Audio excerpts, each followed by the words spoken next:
Thunder crashed through the San Diego sky as Christopher Warren burst through the hospital's emergency doors, his tailored suit soaked from the downpour. The fluorescent lights cast harsh shadows across his face as he ran down the sterile corridors, his designer shoes squeaking against the polished floor. Mr. Warren, a nurse called out, trying to keep pace with him. "She's in room 204. They're preparing for emergency surgery." His mind flashed back to 3 hours ago, the phone call that shattered his board meeting.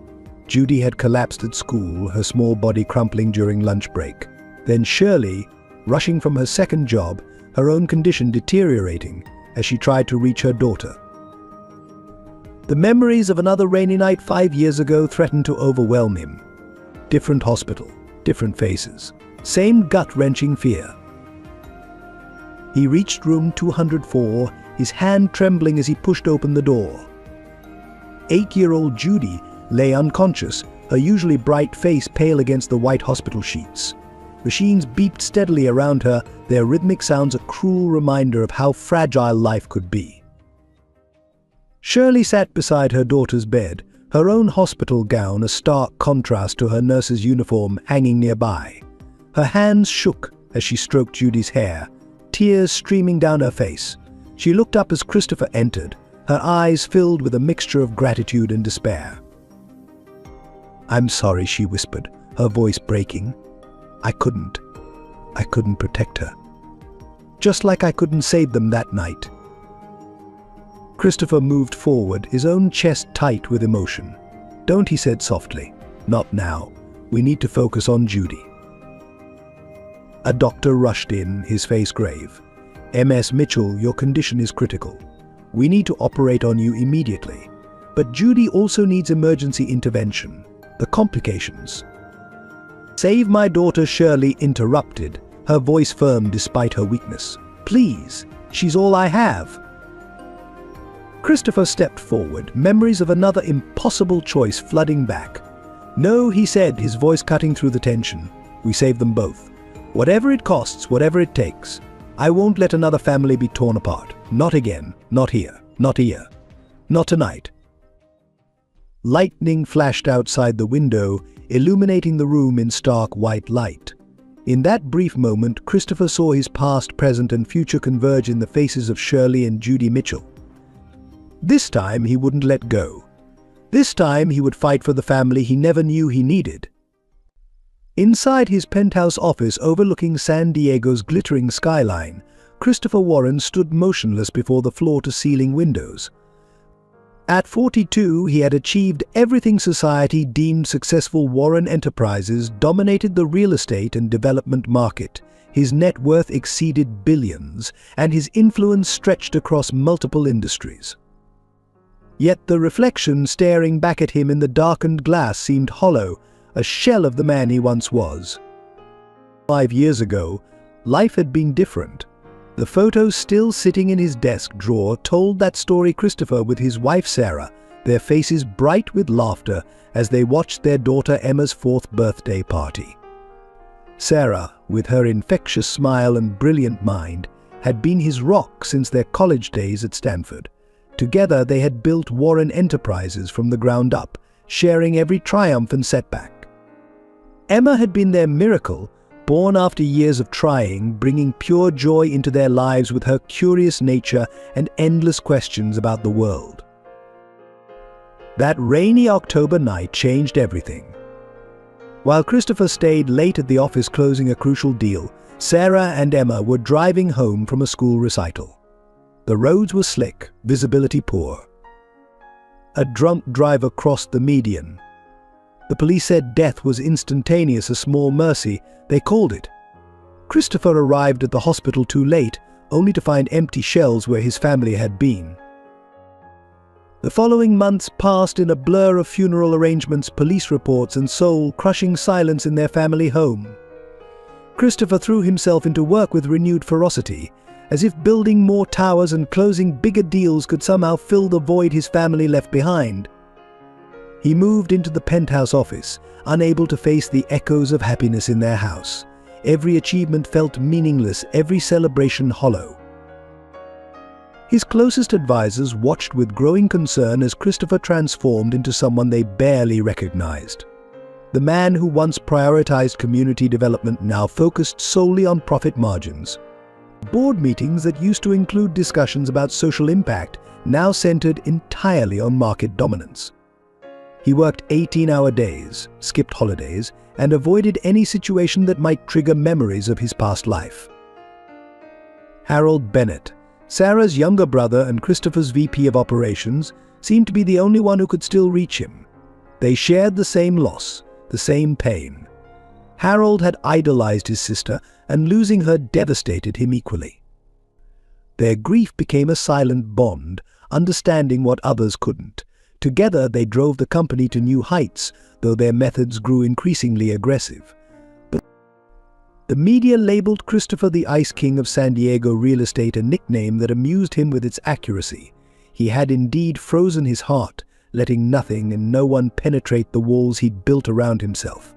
Charity galas that he once attended with Sarah became obligations to be endured. The children's hospital wing they had planned together remained an unused blueprint in his office drawer. His daily routine became a carefully orchestrated dance of meetings, contracts, and strategic planning, leaving no room for reflection or emotion. The only deviation came during his late-night walks through Balboa Park, where the quiet darkness matched his internal landscape. These solitary wanderings were his sole concession to the human need for peace, though they brought little comfort. The company's success continued to soar. Warren Enterprises expanded into new markets, acquired struggling competitors, and reshaped the city's skyline. Christopher's personal fortune multiplied, earning him spots on prestigious lists and invitations to exclusive circles.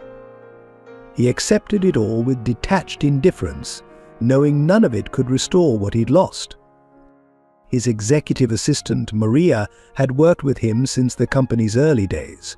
She remembered the old Christopher, the man who knew every employee's name, who celebrated their successes and supported them through hardships. Now she watched him move through life like a ghost, present but never truly there. She kept Sarah and Emma's photos on her desk, a quiet reminder of the man her boss used to be.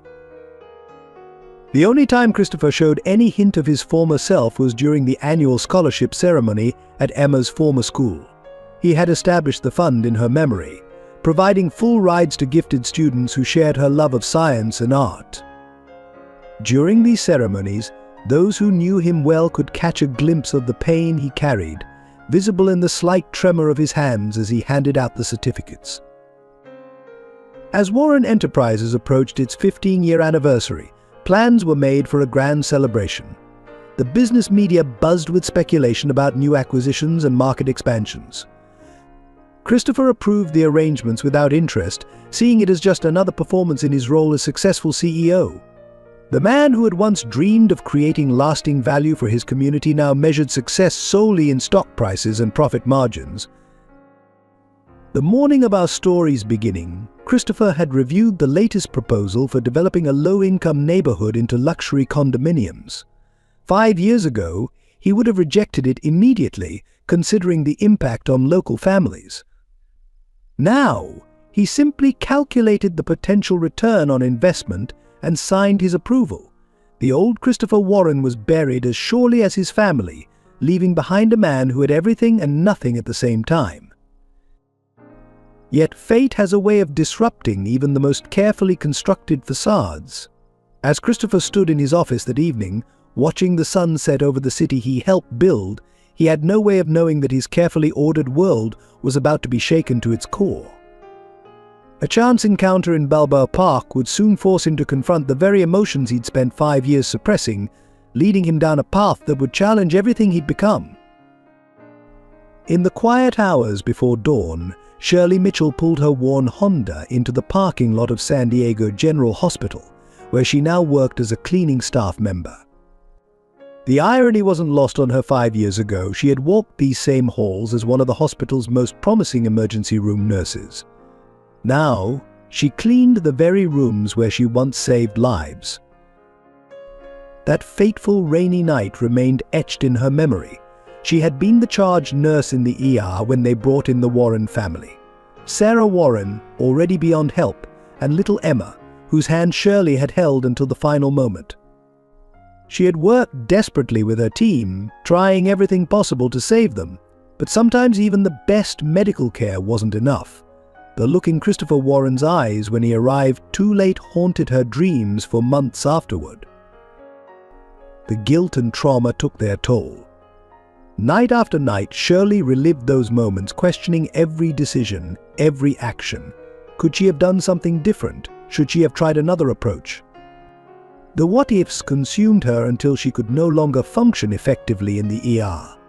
After several near mistakes with other patients, she made the heartbreaking decision to resign from her nursing position. Life had already been challenging as a single mother, but at least her nursing salary had provided a comfortable life for her and Judy. Her daughter's father had abandoned them before Judy was born, leaving Shirley to handle everything alone. Still, they had managed. Judy attended a good school, had her own room in their small but cozy apartment, and never went hungry. Now at 36, Shirley worked 2 jobs to make ends meet. During the day, she worked as a clerk at a local pharmacy, and at night she cleaned the hospital where she once practiced medicine.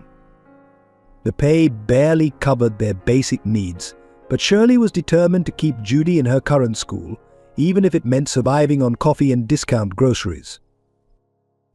Their apartment had downsized to a 1-bedroom unit in a less desirable neighborhood.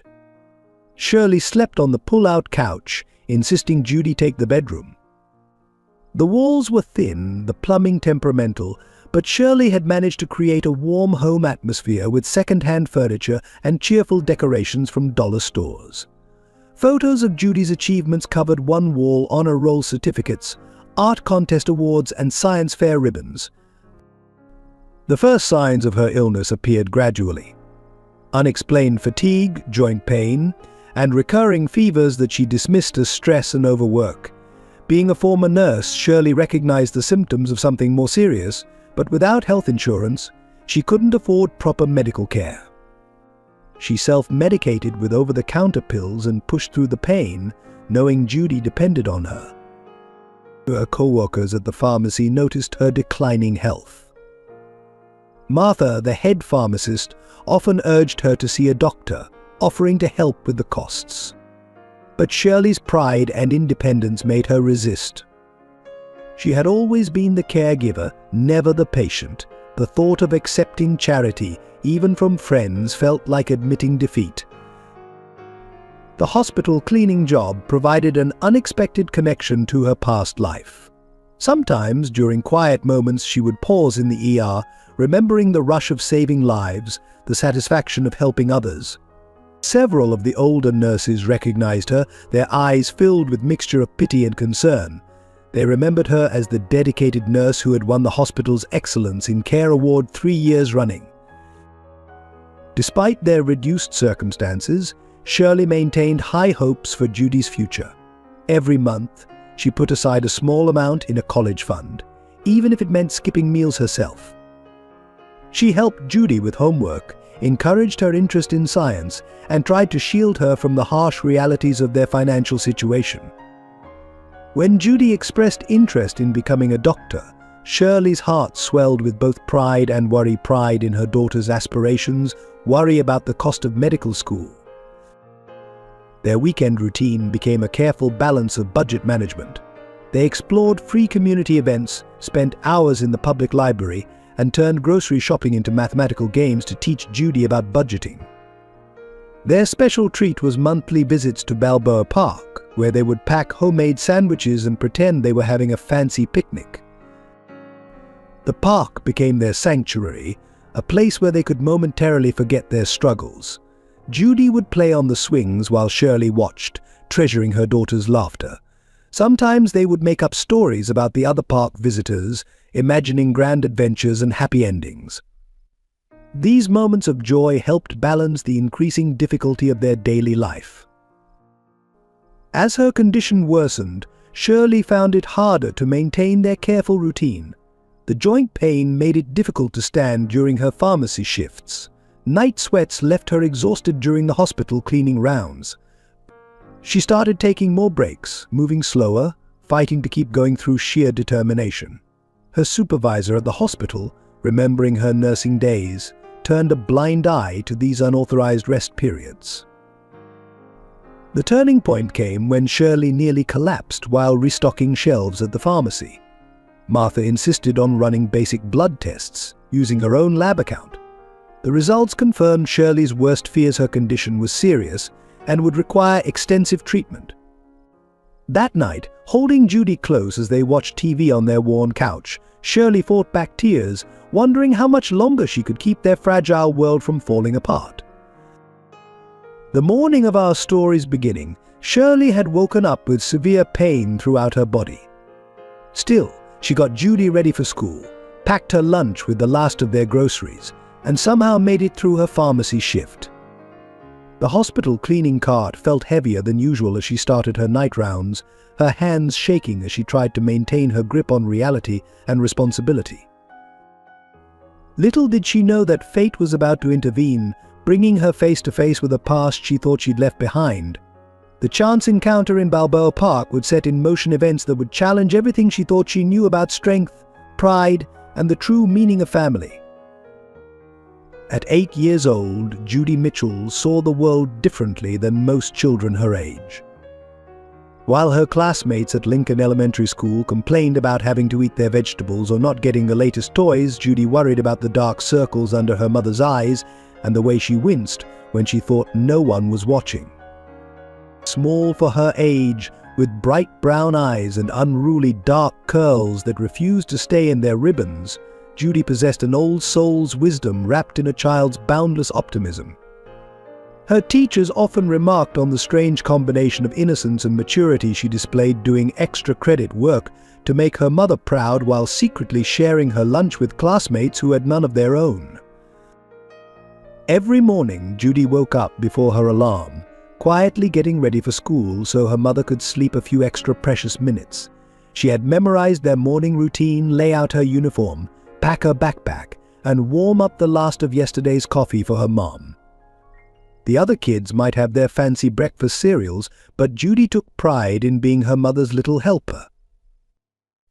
In class, she sat in the front row, absorbing every word her teachers said. Science was her favorite subject, especially when they studied the human body.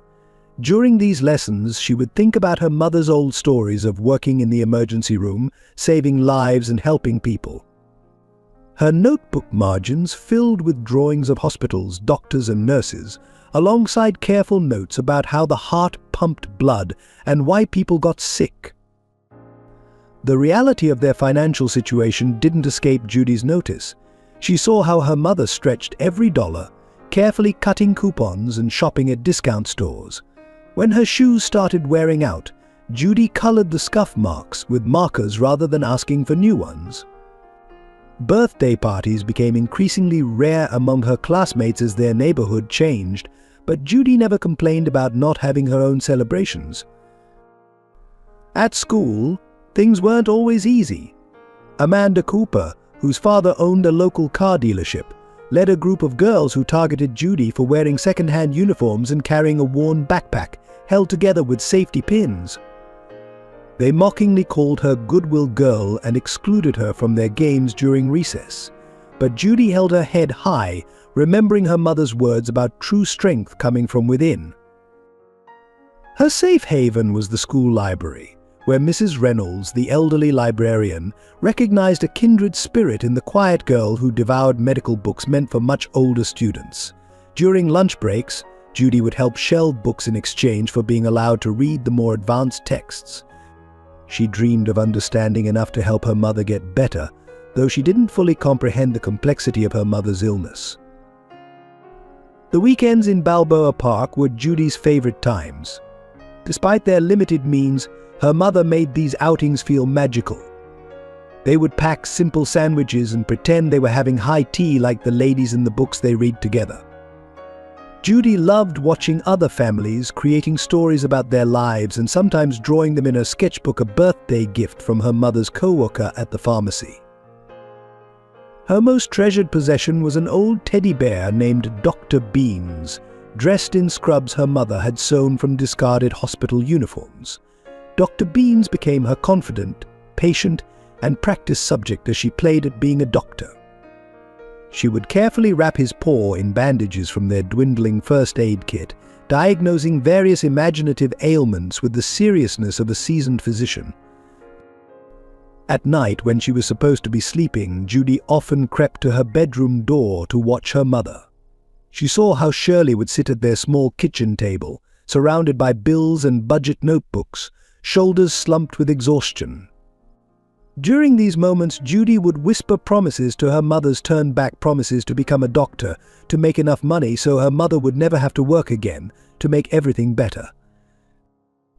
The other students had no idea that Judy spent her evenings helping her mother clean offices or organizing shelves at the pharmacy.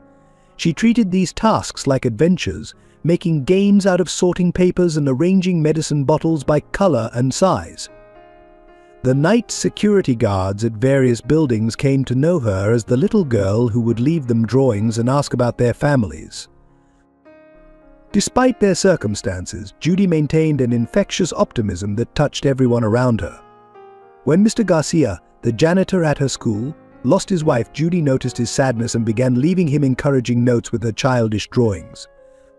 When old Mrs. Peterson from their apartment building had trouble carrying her groceries, Judy would run down 4 flights of stairs to help, refusing any offered rewards. Her teachers noticed how she would gather discarded pencils and half-used notebooks, carefully erasing old marks to reuse them. Instead of seeing this as a sign of poverty, they admired her resourcefulness and environmental consciousness. Ms. Thompson, her science teacher, often saved laboratory specimens and extra worksheets specifically for Judy's curious mind. But beneath her brave exterior, Judy carried deep fears. She noticed how her mother's hands shook more frequently, how she needed longer rests between tasks, how the medicine bottles in their bathroom cabinet multiplied. During class presentations about family, Judy would proudly describe her mother's former career as a nurse, but her voice would quaver slightly when classmates asked about her father. The morning of our story's beginning started like any other. Judy had helped her mother prepare for work, pretending not to notice how long it took her to button her uniform. During lunch break, while sitting alone on her usual bench near the playground, she felt a strange dizziness overcome her. The world tilted sideways, and the last thing she remembered was wondering who would take care of her mother if something happened to her. What Judy didn't know was that her collapse would set in motion a chain of events that would change not only her life but the lives of everyone around her. The same park where she spent countless happy weekends would become the setting for a meeting that would redefine her understanding of family, love, and the true meaning of wealth. The autumn sun cast long shadows across Balboa Park as Christopher Warren took his usual evening walk. The board meeting had been particularly draining, with Harold pushing for more aggressive expansion into low-income neighborhoods. Even now, hours later, the tension lingered in his shoulders as fallen leaves crunched beneath his Italian leather shoes. He hadn't planned to come to the park that evening. His regular route took him through the sterile, well-lit business district where glass towers reflected his empire's success. But something, perhaps the weight of the day's decisions or the approaching anniversary of his family's death, had drawn him to this more human corner of the city. The sound caught his attention, first a soft, muffled sobbing that seemed out of place among the cheerful shouts of children playing nearby. Christopher's first instinct was to walk past, to maintain the careful distance he'd built between himself and others' emotions. But the sound followed him, tugging at memories he'd fought hard to suppress. Near a weathered bench partially hidden by overgrown bushes, he found its source. A small girl, perhaps 8 or 9 years old, sat hunched over with her face buried in her hands. Her school uniform was wrinkled, and a worn backpack lay forgotten at her feet. Something about her posture, the absolute desolation in her tiny frame, stopped him in his tracks. "Are you all right?" The words left his mouth before he could stop them. his voice rusty from a day of harsh business negotiations. The girl looked up, and Christopher felt the world tilt beneath his feet. Large brown eyes, red-rimmed from crying, met his with a familiar intensity that sent a jolt through his chest. For a moment he saw Emma's face superimposed over this stranger's features. I can't find my mom," the girl hiccuped, wiping her nose with the back of her hand. "We were supposed to meet by the fountain after school, but she wasn't there, and I waited and waited and waited." Fresh tears threatened to spill over as her voice trailed off. Christopher found himself kneeling beside the bench, his $1,000 suit gathering park dust. "I'm Christopher," he said gently, surprising himself with the softness in his tone. "What's your name?" "Judy," she whispered, clutching a rather worn teddy bear dressed in makeshift medical scrubs. "Judy Mitchell. Mom's never late. Never. Something must be wrong." The fear in her voice struck a chord deep within Christopher's carefully constructed walls. "We'll find her together," he heard himself promise. "Can you tell me what she looks like?" As Judy described her mother, brown hair, blue uniform, always wearing a silver heart necklace, Christopher pulled out his phone to alert park security. But before he could make the call, Judy's next words froze him in place. "She works 2 jobs," the girl continued, pride mixing with worry in her voice. "She used to be a nurse at the big hospital, but now she works at Wilson's Pharmacy and cleans offices at night. She says it's temporary, until she gets better." Images flashed through Christopher's mind: a different hospital, a different night, a different nurse's determined face as she fought to save his family. He pushed the memories away, focusing on the child before him. "Which hospital did your mother work at, Judy?" "San Diego General. She was the best nurse there. She won awards and everything. But then something bad happened, and she couldn't be a nurse anymore. She doesn't talk about it, but sometimes I hear her crying at night."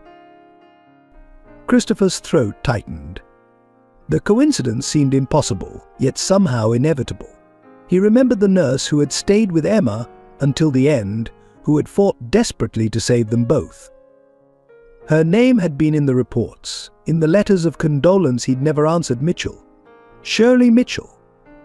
Standing slowly, Christopher offered his hand to Judy. "Let's walk around the park. Maybe we'll spot her." The small hand that slipped into his sent another wave of memories crashing through his defenses. How many times had Emma held his hand just like this, trusting him completely to keep her safe? They walked the winding paths, Judy's steps becoming more uncertain with each passing minute.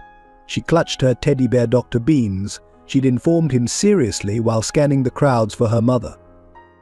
Christopher found himself studying her more closely, noting the careful mending on her uniform, the way she carried herself with a dignity beyond her years. "Mum's been really tired lately," Judy confided as they circled back toward the fountain. "She thinks I don't notice, but her hands shake sometimes, and she has to sit down a lot. I try to help. I get ready for school by myself and help clean at the pharmacy after homework. But I'm worried about her." The simple honesty in her words cut through years of carefully maintained emotional distance. Christopher recognized in Judy the same helpless concern he'd felt watching Sarah battle through long nights of work and study in their early years. But where he had been able to eventually provide comfort and security for his wife, this child could only watch her mother struggle alone. As the sun began to set, casting an orange glow across the park, Christopher's phone finally rang. The park security officer's voice was tense. "Mr. Warren, we've located Ms. Mitchell. She's been taken to San Diego General. Apparently she collapsed at her pharmacy job." Before he could finish, Judy's own phone, an old model held together with tape, buzzed with a text. Her face paled as she read it. "Mom's in the hospital," she whispered, fear making her voice tremble. "Mrs. Martha from the pharmacy says it's serious, but I don't know how to get there." Christopher straightened, years of decisive action taking over. "I'll take you," he said firmly. "My car's just outside the park." Then, seeing the uncertainty in her eyes, he added more gently, "I promise you're safe with me. We'll find your mom together." As they walked to his car, Judy's small hand still trustingly in his, Christopher felt something shift inside him. The carefully constructed walls he'd built around his heart began to crack, letting in emotions he'd thought long buried. In trying to help this lost child find her mother, he was unknowingly finding his way back to his own humanity. The emergency room at San Diego General Hospital hummed with controlled chaos as Christopher and Judy rushed through the sliding doors. The familiar antiseptic smell and harsh fluorescent lighting transported Christopher back 5 years, but he pushed the memories aside, focusing on the small hand clutching his. Martha Thompson, the head pharmacist from Wilson's, was waiting for them in the reception area. Her usually neat appearance showed signs of distress, wisps of grey hair escaping her bun, worry lines deepening around her eyes. "Thank goodness you're here, Judy," she said, enveloping the girl in a quick hug before turning to Christopher with a questioning look. "Christopher Warren," he introduced himself briefly. "I found Judy in the park. What happened to her mother?" Martha's expression grew grave. Shirley collapsed during her shift. She's been hiding how sick she really is, refusing to take time off or see a doctor. Today she was restocking shelves when she just crumpled. Her fever was dangerously high, and her joints were so swollen she could barely move. Judy pressed closer to Christopher's side, her small face pale with fear. A nurse approached them, clipboard in hand. "Are you MS? Mitchell's family?" she asked, glancing between the adults. Before anyone could respond, Dr. James Chen emerged from the treatment area, his surgical scrubs bearing evidence of a long day. His eyes widened slightly at the sight of Christopher.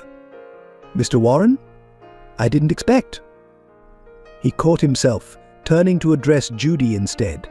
"Your mom is very sick, sweetheart. We're doing everything we can to help her." "What's wrong with her?" Judy's voice trembled, but she stood straight, trying to be brave. Dr. Chen knelt to her level, his manner gentle but serious. "Your mother has a condition that's been getting worse because she hasn't been able to get proper treatment. Her immune system, the part of her body that fights illness, is attacking her own tissues. The good news is we can treat it, but she'll need extensive care and medication." Christopher listened as Dr. Chen outlined Shirley's condition, the months of ignored symptoms, the complications from lack of treatment, the urgent need for specialized care. Each detail painted a picture of a proud woman sacrificing her own health to provide for her daughter. "The immediate concern is the inflammation around her heart," Dr. Chen continued, now addressing Christopher directly. "She needs to start treatment immediately," but without insurance he left the sentence hanging, the implication clear. "Cost is not an issue," Christopher stated firmly. "Whatever she needs, I'll cover it." He felt Judy's hand tighten in his, her eyes wide with hope and disbelief. The next few hours passed in a blur of medical terms and administrative procedures. Christopher signed papers, made calls, and arranged for Shirley to be moved to a private room. Throughout it all, Judy remained by his side, her presence anchoring him to the present, preventing him from drowning in memories of another night in this same hospital. Finally, they were allowed to see Shirley. She lay pale against the white hospital sheets, various monitors beeping steadily around her. IVs snaked from her arms, delivering medications that should have been started months ago. Judy rushed to her mother's side, careful not to disturb any of the medical equipment. "Mom," she whispered, taking her mother's hand. Shirley's eyes fluttered open, focusing first on her daughter, then widening as they landed on Christopher. "You," she breathed, recognition and something else, guilt. Fear crossing her face. "Mr. Warren, I." "Save your strength," Christopher interrupted gently. "We can talk later. Right now you need to focus on getting better." A nurse entered to check Shirley's vitals, frowning slightly at the readings. "Dr. Chen wants to start you on immunosuppressants right away," she explained, adjusting one of the IV bags. "The next few hours will be critical." Judy climbed carefully onto the edge of the bed, still clutching Dr. Beans. "I'll stay with you, Mum. Dr. Beans can help make you better. He's a very good doctor." Shirley managed a weak smile, but her face soon contorted with pain. The monitors began beeping more urgently, and the nurse quickly ushered Judy and Christopher out of the room as more medical staff rushed in. In the hallway, Judy's brave facade finally cracked. "Is my mum going to die?" she asked, her voice small and frightened. Christopher knelt before her, gripping her shoulders gently. "No," he said with a conviction that surprised him. "I promise you, Judy, we're going to make sure your mom gets better. I know these doctors, they're the best, and they're going to take excellent care of her." Arthur, who had stayed to help with paperwork, approached them. "Judy needs somewhere to stay tonight," she said quietly to Christopher. "I'd take her, but my apartment building doesn't allow children." "She'll stay with me," Christopher decided, surprising himself again. "I have plenty of room, and she should be close to the hospital." He looked at Judy. "Would that be okay?" "Just until your mom is better." Judy nodded, exhaustion finally showing on her young face. As they gathered her backpack and Dr. Bean's, Christopher caught Dr. Chen in the hallway. "I want updates every hour," he instructed. "And I mean every hour, no matter what time it is." The doctor nodded, understanding the steel behind the request. "We're starting her on aggressive treatment. The next 24 hours will tell us a lot about her chances." As Christopher led a tired Judy toward the parking lot, he felt the weight of responsibility settle firmly on his shoulders. This time he wouldn't be too late. This time he would make sure a little girl didn't lose her mother. This time would be different. The drive to Christopher's penthouse apartment was quiet, with Judy finally succumbing to exhaustion in the back seat. Dr. Beans clutched tightly to her chest. Through the rearview mirror, Christopher watched her sleeping form, struck by how small and vulnerable she looked. The city lights flickered across her face, highlighting tear tracks that hadn't fully dried. Once home, he carried her sleeping form to his guest room, a space that had never been used, maintained in pristine condition by his housekeeper. As he carefully laid her on the bed, still fully clothed except for her shoes, a memory struck him with physical force, carrying Emma to bed after she'd fallen asleep during movie nights, Sarah turning down the covers ahead of him. Standing in the doorway, watching Judy sleep, Christopher felt the careful compartments of his life beginning to blur. His phone buzzed constantly, Harold demanding to know why he'd missed the evening's merger meeting, his assistant reminding him about tomorrow's board presentation, Dr. Chen's promised hourly updates on Shirley's condition. But for the first time in 5 years, the business empire he'd built seemed secondary to the human drama unfolding before him. In his home office, Christopher sat behind his desk and began making calls. First to his personal lawyer, instructing him to set up a medical trust for Shirley's treatment. Then to the hospital's administrative office, arranging for her transfer to their top specialists. Each call was precise, decisive, the actions of a man used to making things happen through sheer force of will and wealth.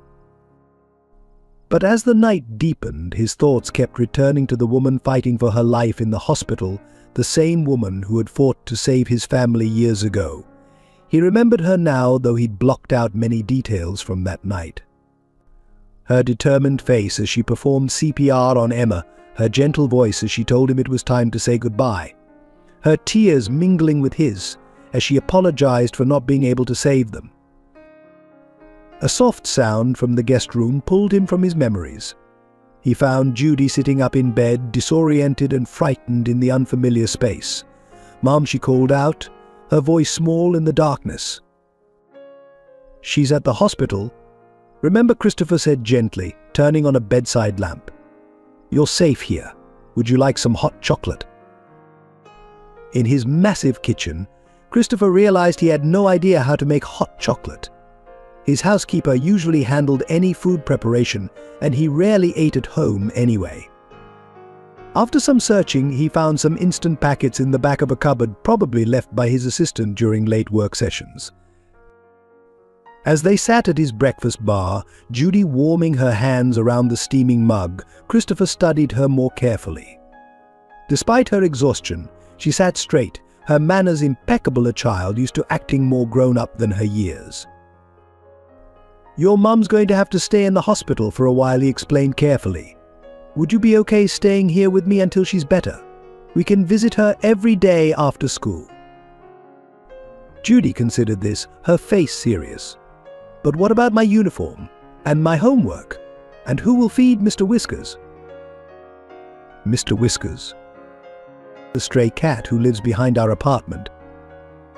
Mom says we can't have pets, but I save him bits of my lunch sometimes. Something squeezed in Christopher's chest. This child, with so little herself, sharing what she had with the stray cat. We'll go to your apartment tomorrow and get everything you need. And I'm sure we can find a way to help Mr. Whiskers too. Making another decision, Christopher pulled out his phone and sent a series of rapid texts. Within minutes, his assistant Maria responded, despite the late hour. He asked her to handle the necessary arrangements, contacting Judy's school, hiring a housekeeper who could cook proper meals, finding a tutor to help with homework, and coordinating with social services to ensure everything was legal and proper. Mr. Warren, Judy's voice was hesitant. Why are you helping us? You don't even know us. Christopher set down his phone, choosing his words carefully. Sometimes people come into our lives for a reason. Your mother once tried to help my family when we needed it most. Now it's my turn to help yours.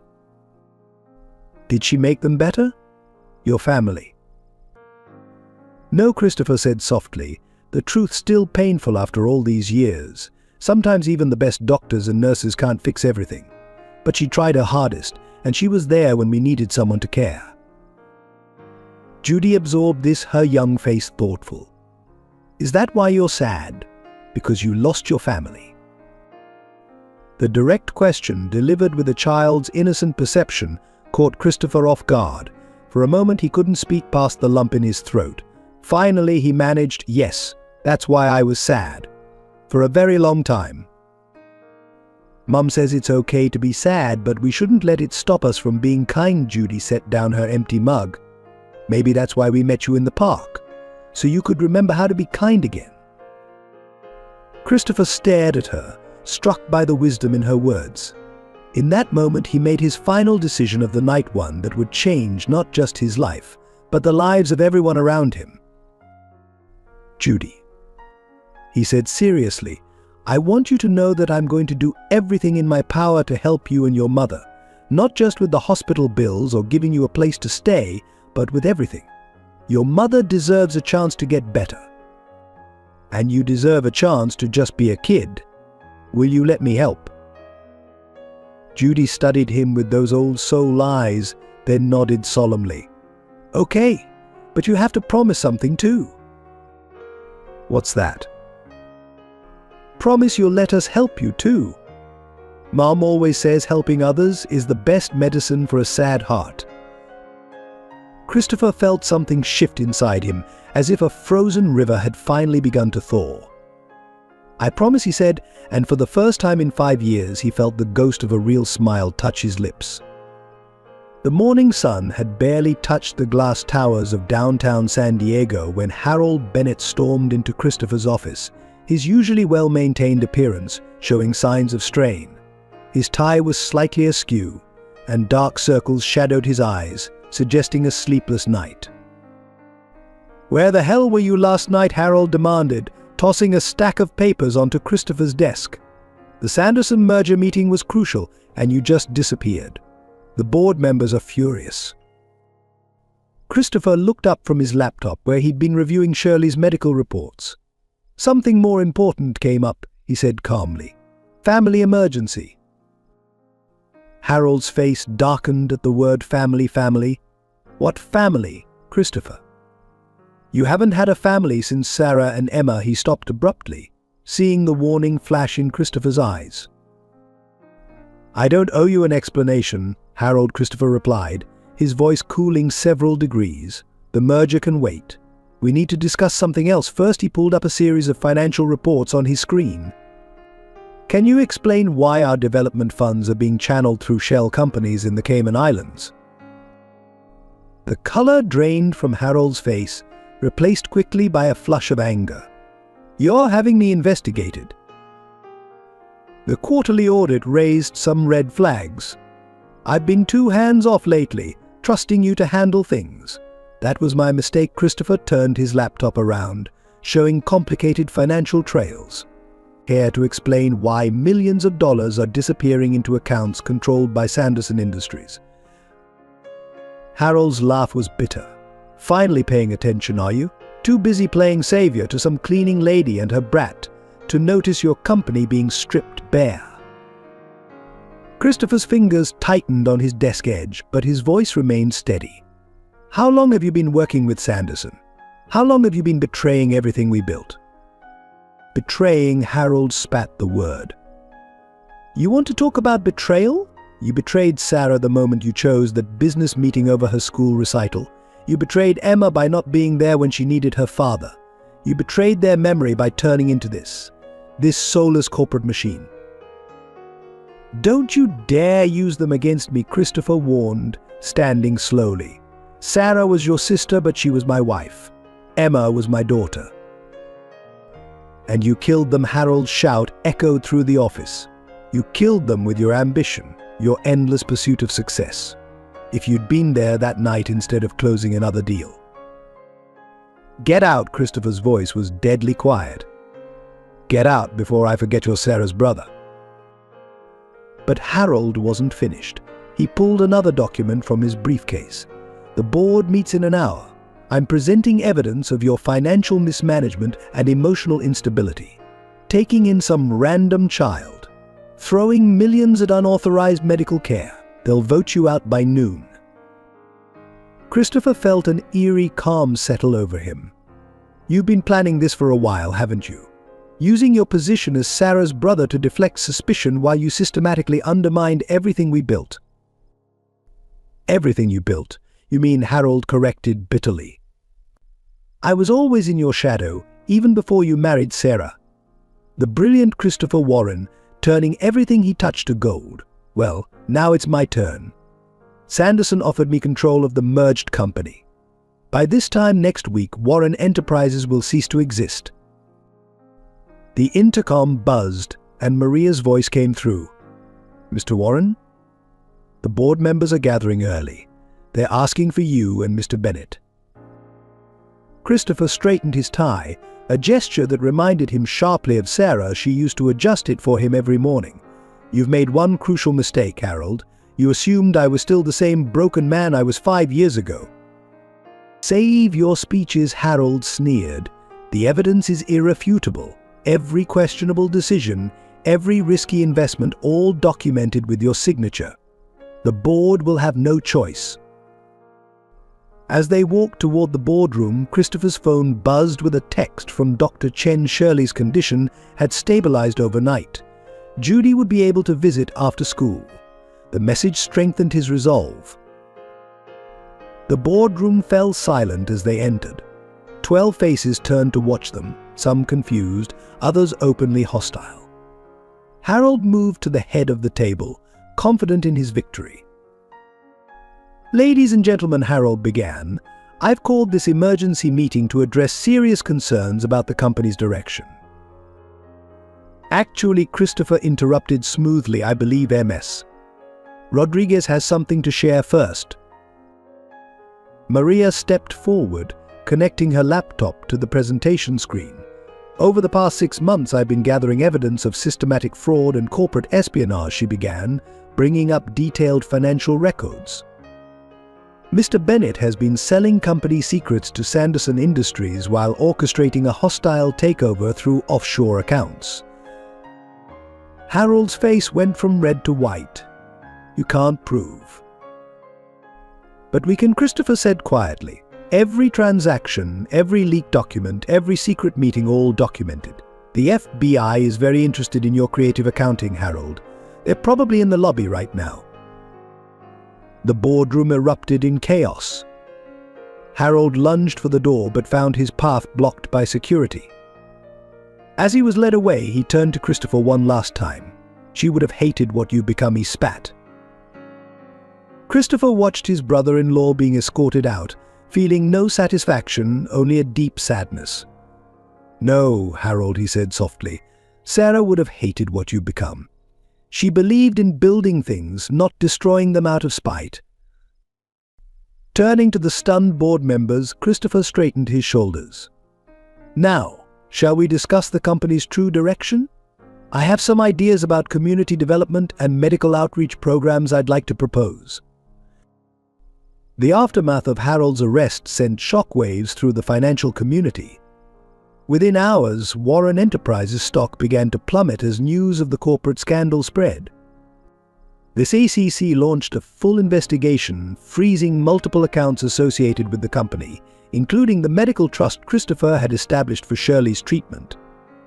Standing in his office late that evening, Christopher watched the financial news networks dissect every aspect of the scandal.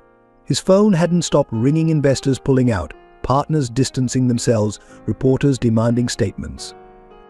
But his mind was on the conversation he'd just had with the hospital's billing department.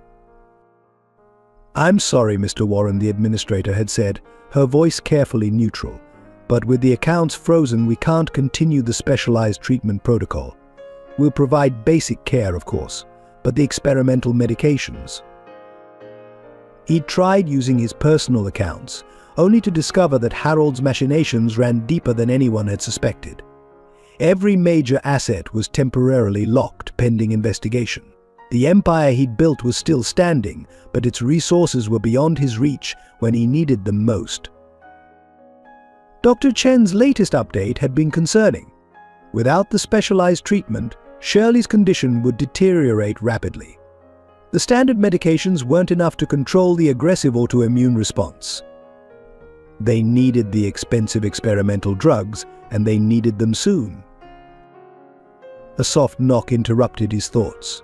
Judy stood in the doorway, still in her school uniform, clutching Dr. Bean's. "Mr. Warren?"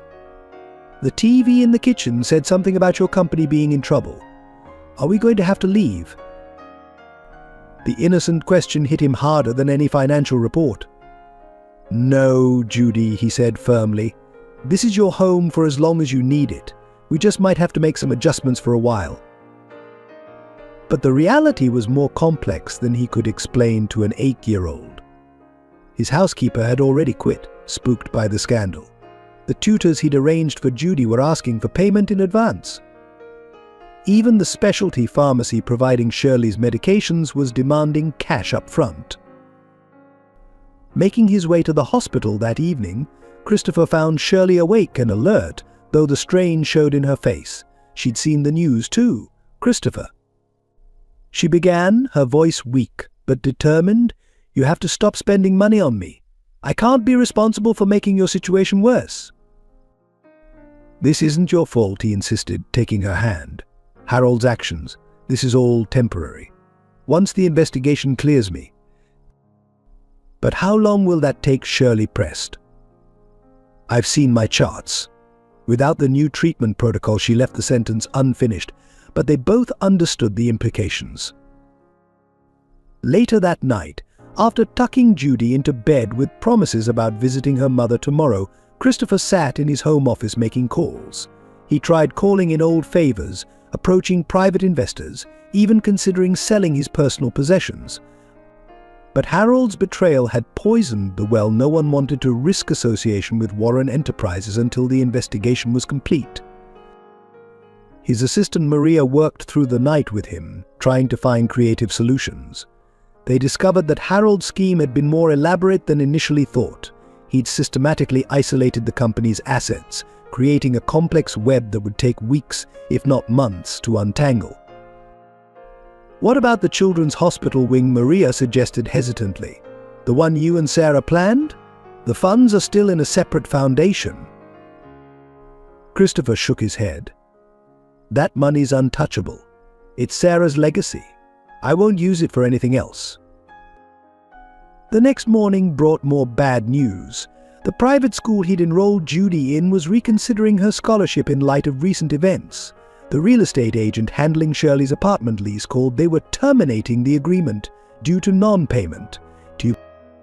Walking into the hospital, Christopher found Dr. Chen waiting with a grave expression. "Her numbers are dropping," he reported quietly. "Without the specialized medication, I'm not sure how long we can maintain her current condition." In Shirley's room, Judy sat doing homework, pretending not to notice how her mother's hand shook as she tried to hold a glass of water. The sight crystallized something in Christopher's mind. He'd lost one family to circumstances beyond his control. He wouldn't lose another to bureaucratic red tape. Stepping into the hallway, he made one final call to the one person who might understand what he was fighting for. Judge Eleanor Martinez had been Sarah's best friend since college. Now she sat on the federal bench. "It's about more than money, Eleanor," he explained, pacing the hospital corridor. "These regulations are designed to protect people, but right now they're hurting an innocent family. I need your help to expedite the review of at least some of the frozen accounts." "Christopher," her voice was gentle but firm, "you know I can't interfere with an ongoing investigation. I'm not asking you to clear everything, just the medical trust, just enough to keep her alive until this mess is sorted out." There was a long pause. "Send me the details," she finally said. "I'll see what I can do within the bounds of the law. But Christopher, this better not be another one of Harold's schemes." "It's not about business this time," he assured her. "It's about saving a family." Returning to Shirley's room, Christopher found Judy had fallen asleep in the chair, her math homework still open on her lap. Shirley watched him with knowing eyes. "You don't have to keep fighting for us," she whispered. "You've already done more than anyone could expect." Christopher took her hand, feeling the fever still burning beneath her skin. "5 years ago you fought to save my family. You stayed with my daughter until the end. Now it's my turn to fight for yours. Trust me, Shirley, we'll find a way." The media storm hit with devastating force. Local newspapers ran headlines screaming Warren Enterprises' empire, built on sand and billionaires' fall from Grace television crews, camped outside the corporate headquarters, eager to capture any hint of scandal. But it was the human impact that proved most painful to watch. At Lincoln Elementary, Judy faced the cruel reality of how quickly fortunes could change. Amanda Cooper, the car dealer's daughter who had always targeted her, now had new ammunition. "My dad says your guardian is a criminal," she announced loudly during lunch break. "He says Mr. Warren stole money, and now he's pretending to help you and your mom to look good." The whispers followed Judy through the hallways. Teachers who had been enthusiastically supportive of her fairy tale rescue now watched her with mixture of pity and suspicion. Even Mrs. Reynolds, the kindly librarian, seemed uncertain how to treat her.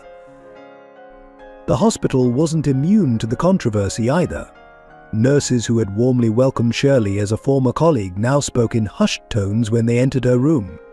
Some patients requested transfers to different floors, not wanting to be associated with the scandal. The cleaning staff, Shirley's former co-workers, were forbidden from spending extra time chatting with her. Dr. Chen faced pressure from the hospital board about the resources being wasted on a charity case.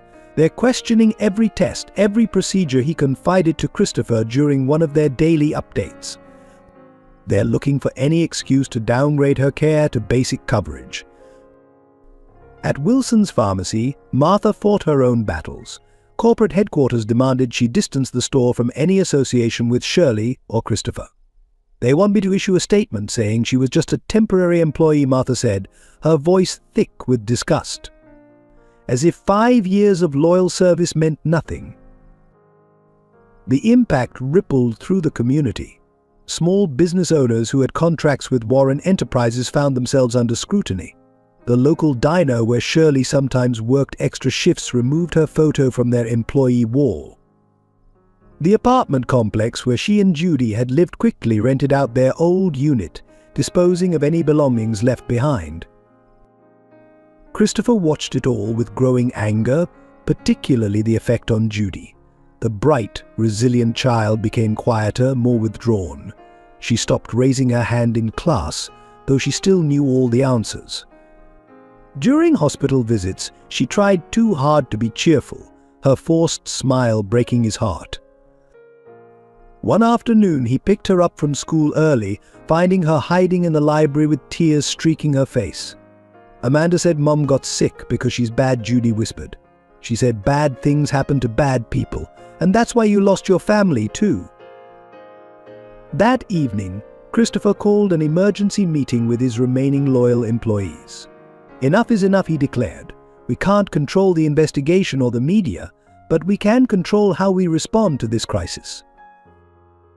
Maria, who had stayed despite offers from competitors, organized a support network among company employees. The maintenance staff from Warren Enterprises began visiting the hospital during their off hours, providing friendly faces and moral support. The company's IT department set up a video conferencing system in Shirley's room so Judy could talk to her mother during school breaks. But the community's reaction continued to deteriorate. When Christopher tried to attend a school board meeting to address concerns about Judy's treatment, he was asked to leave. "We can't have this kind of disruption," the principal explained nervously. "Parents are threatening to withdraw their children." The hospital board scheduled a review of Shirley's case, citing resource allocation concerns despite Dr. Chen's passionate defense of her treatment plan. They recommended transferring her to a lower-cost facility. The implications were clear. They wanted to distance themselves from the Warren scandal. Judy's class was planning their annual science fair, a project she had been excited about for months. Her entry, a presentation about autoimmune diseases and treatment options, was quietly removed from the roster. "We feel it might be too controversial," her teacher explained, not meeting Christopher's eyes. The final blow came when the hospital's charitable foundation, which had initially agreed to help cover some of Shirley's treatment costs, withdrew their support. "We have to protect our reputation," the foundation director stated firmly. "We can't risk our other fundraising relationships." Standing in Shirley's hospital room that evening, watching Judy carefully arrange get well cards she had made herself since her classmates were no longer allowed to send any, Christopher felt something shift inside him. The community's rejection wasn't just about him anymore, it was hurting two innocent people who had already suffered enough. Mr. Warren, Judy's small voice broke through his thoughts. "Can I ask you something?" "Of course, sweetheart." "Why do people stop being nice when they're scared?" The question, delivered with a child's simple wisdom, struck him profoundly. Looking between Judy's worried face and Shirley's pale form in the hospital bed, Christopher made a decision. If the community wouldn't support them, he would build a new community, one founded on loyalty, compassion, and the courage to stand up for what was right. "People forget sometimes," he answered carefully, "that being kind is more important than being safe. But we're going to remind them." The early morning light filtered through the windows of Christopher's home office as he studied the documents spread across his desk. 5 weeks had passed since Harold's arrest, and each piece of paper represented another thread in the complex web of betrayal. Maria stood nearby, updating him on their latest findings. "We've traced the money trail through 7 different shell companies," she reported, highlighting sections of a financial report. "Harold wasn't working alone. Someone with intimate knowledge of our security protocols helped him access restricted accounts." Christopher picked up a photograph from his desk, a recent board meeting where Harold sat among trusted colleagues. "Check everyone in this picture," he instructed. "Employment histories, financial records, any connection to Sanderson Industries." A soft knock interrupted them. Judy stood in the doorway, already dressed for school in her uniform, her backpack clutched tightly. "Mr. Warren? Amanda's father is on the news again. He's saying mean things about you and Mom." Christopher and Maria exchanged glances. Tom Cooper, the local car dealership magnate, had become one of their most vocal critics, using his regular TV commercials to make thinly veiled accusations about Warren Enterprises. "Don't worry about Mr. Cooper," Christopher assured her, but his mind was already working. "Maria, add Cooper Automotive to the investigation. Let's see who's been whispering in Tom's ear." After dropping Judy at school, Christopher headed to his lawyer's office. The conference room was filled with his remaining loyal executives, each armed with stacks of documents and determination in their eyes. "Ladies and gentlemen," Christopher began, "we're not just fighting for a company anymore. We're fighting for the truth, for justice, and for the people who depend on us, I need your absolute best work." The team worked tirelessly, piecing together evidence.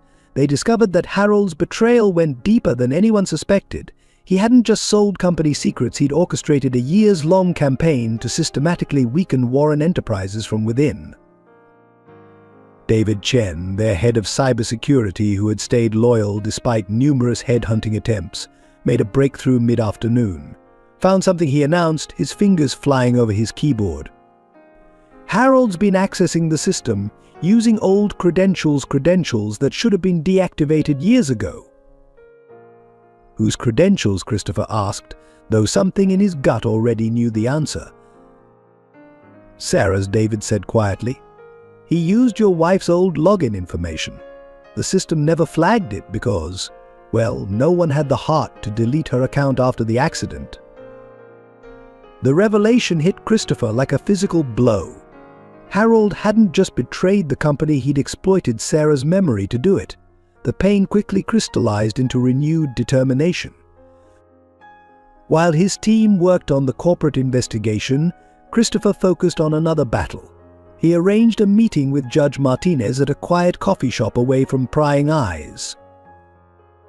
"The evidence of Harold's fraud is solid," Eleanor assured him, stirring her untouched coffee. "But there's something else going on here, Christopher. Someone's pulling strings to keep those accounts frozen longer than necessary." Sanderson, Christopher suggested, but Eleanor shook her head. "Bigger than that. This goes higher up. Someone wants Warren Enterprises weakened, vulnerable for a takeover. Harold was just a pawn." Back at the office, Maria had more news. "We found a pattern," she reported.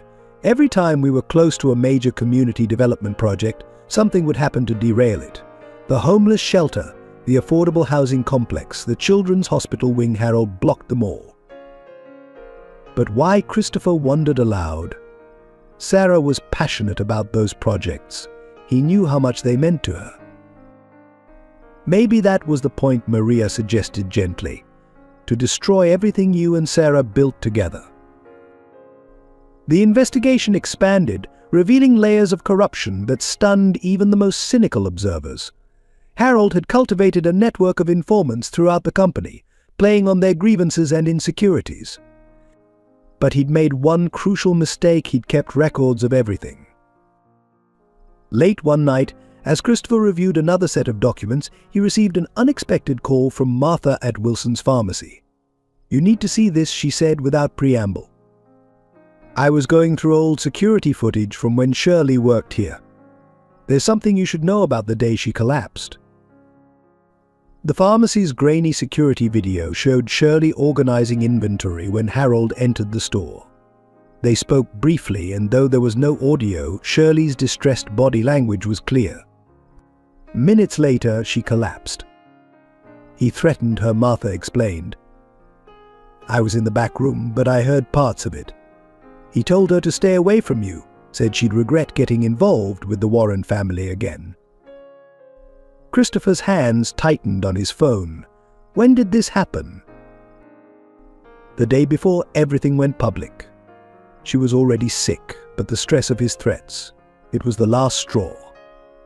Armed with this new information, Christopher's team moved with renewed purpose. They compiled evidence, tracked money trails, and slowly began to unravel Harold's network of conspirators. Each discovery brought them closer to understanding the full scope of the betrayal. But it was Judy who provided the most unexpected breakthrough. During one of their evening homework sessions, she mentioned something that made Christopher pause. "Amanda said her daddy has special meetings in his office every Thursday," she reported, focused on her math problems, "with a man who looks like your brother, the one from the news." "Harold? Are you sure?" "Aha. She said they talk about making you go away so her daddy can buy your buildings cheap." The innocent observation proved to be the key they needed. Investigation of Cooper Automotive's finances revealed a complex partnership with Sanderson Industries, all orchestrated by Harold. But The plan had been to destroy Warren Enterprises' reputation, force a sale at rock-bottom prices, and then rebuild under new ownership, erasing every trace of the company Christopher and Sarah had built together. As the evidence mounted, Christopher felt a strange sense of clarity. This wasn't just about saving his company anymore. It was about protecting everything Sarah had believed in: community, compassion, and the responsibility that came with success. "We're going to fight back," he announced to his team. "Not just legally, but in every way that matters. For every project Harold killed, we'll launch 2 more. For every person he hurt, we'll help a dozen. We're going to show this community what Warren Enterprises really stands for." Looking at the photo of Sarah on his desk, Christopher added quietly, "And this time we're going to protect the people who need us most."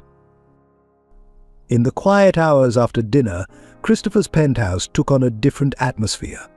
The space that had once felt cold and impersonal now resonated with the sounds of life. Tonight, the kitchen island was covered with science textbooks and colorful diagrams as Christopher helped Judy with her homework. "So if the white blood cells are like an army," Judy explained, sketching carefully in her notebook, "then Mum's army got confused and started attacking the wrong things." Christopher nodded, impressed by her understanding. "Exactly. That's why the medicines the doctors are giving her are so important. They help retrain her immune system." The project had started as a simple homework assignment about the human body, but Judy had turned it into a personal mission to understand her mother's illness. Her determination reminded Christopher painfully of Emma, who had approached every school project with the same intense focus. "Mr. Warren," Judy's voice pulled him from his memories. "Can we make this into a presentation for Mum? Maybe it will help her feel less scared about the treatments." In Shirley's hospital room the next day, they set up their makeshift presentation. Judy had decorated her science diagrams with cheerful stickers and encouraging messages. As she explained the immune system to her mother, using Dr. Beans as a visual aid, Christopher watched Shirley's face light up with pride and love. "And see," Mum Judy pointed to her drawing. "The new medicine is like a teacher for your confused army. That's why you have to take it even when it makes you tired." Shirley reached for her daughter's hand, tears glistening in her eyes. "When did you get so smart, sweetheart?" "Mr. Warren helps me study every night," Judy announced. "He knows lots of things. Did you know he can do multiplication in his head?" Later, after Judy had fallen asleep in the visitor's chair, Shirley turned to Christopher. "You didn't have to do all this," she said softly, helping her with homework, making her feel normal despite everything.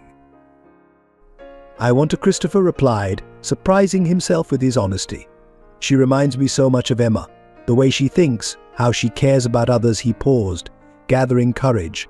"I've never told anyone this, but that night in the ER, Emma wasn't alone at the end. You were there."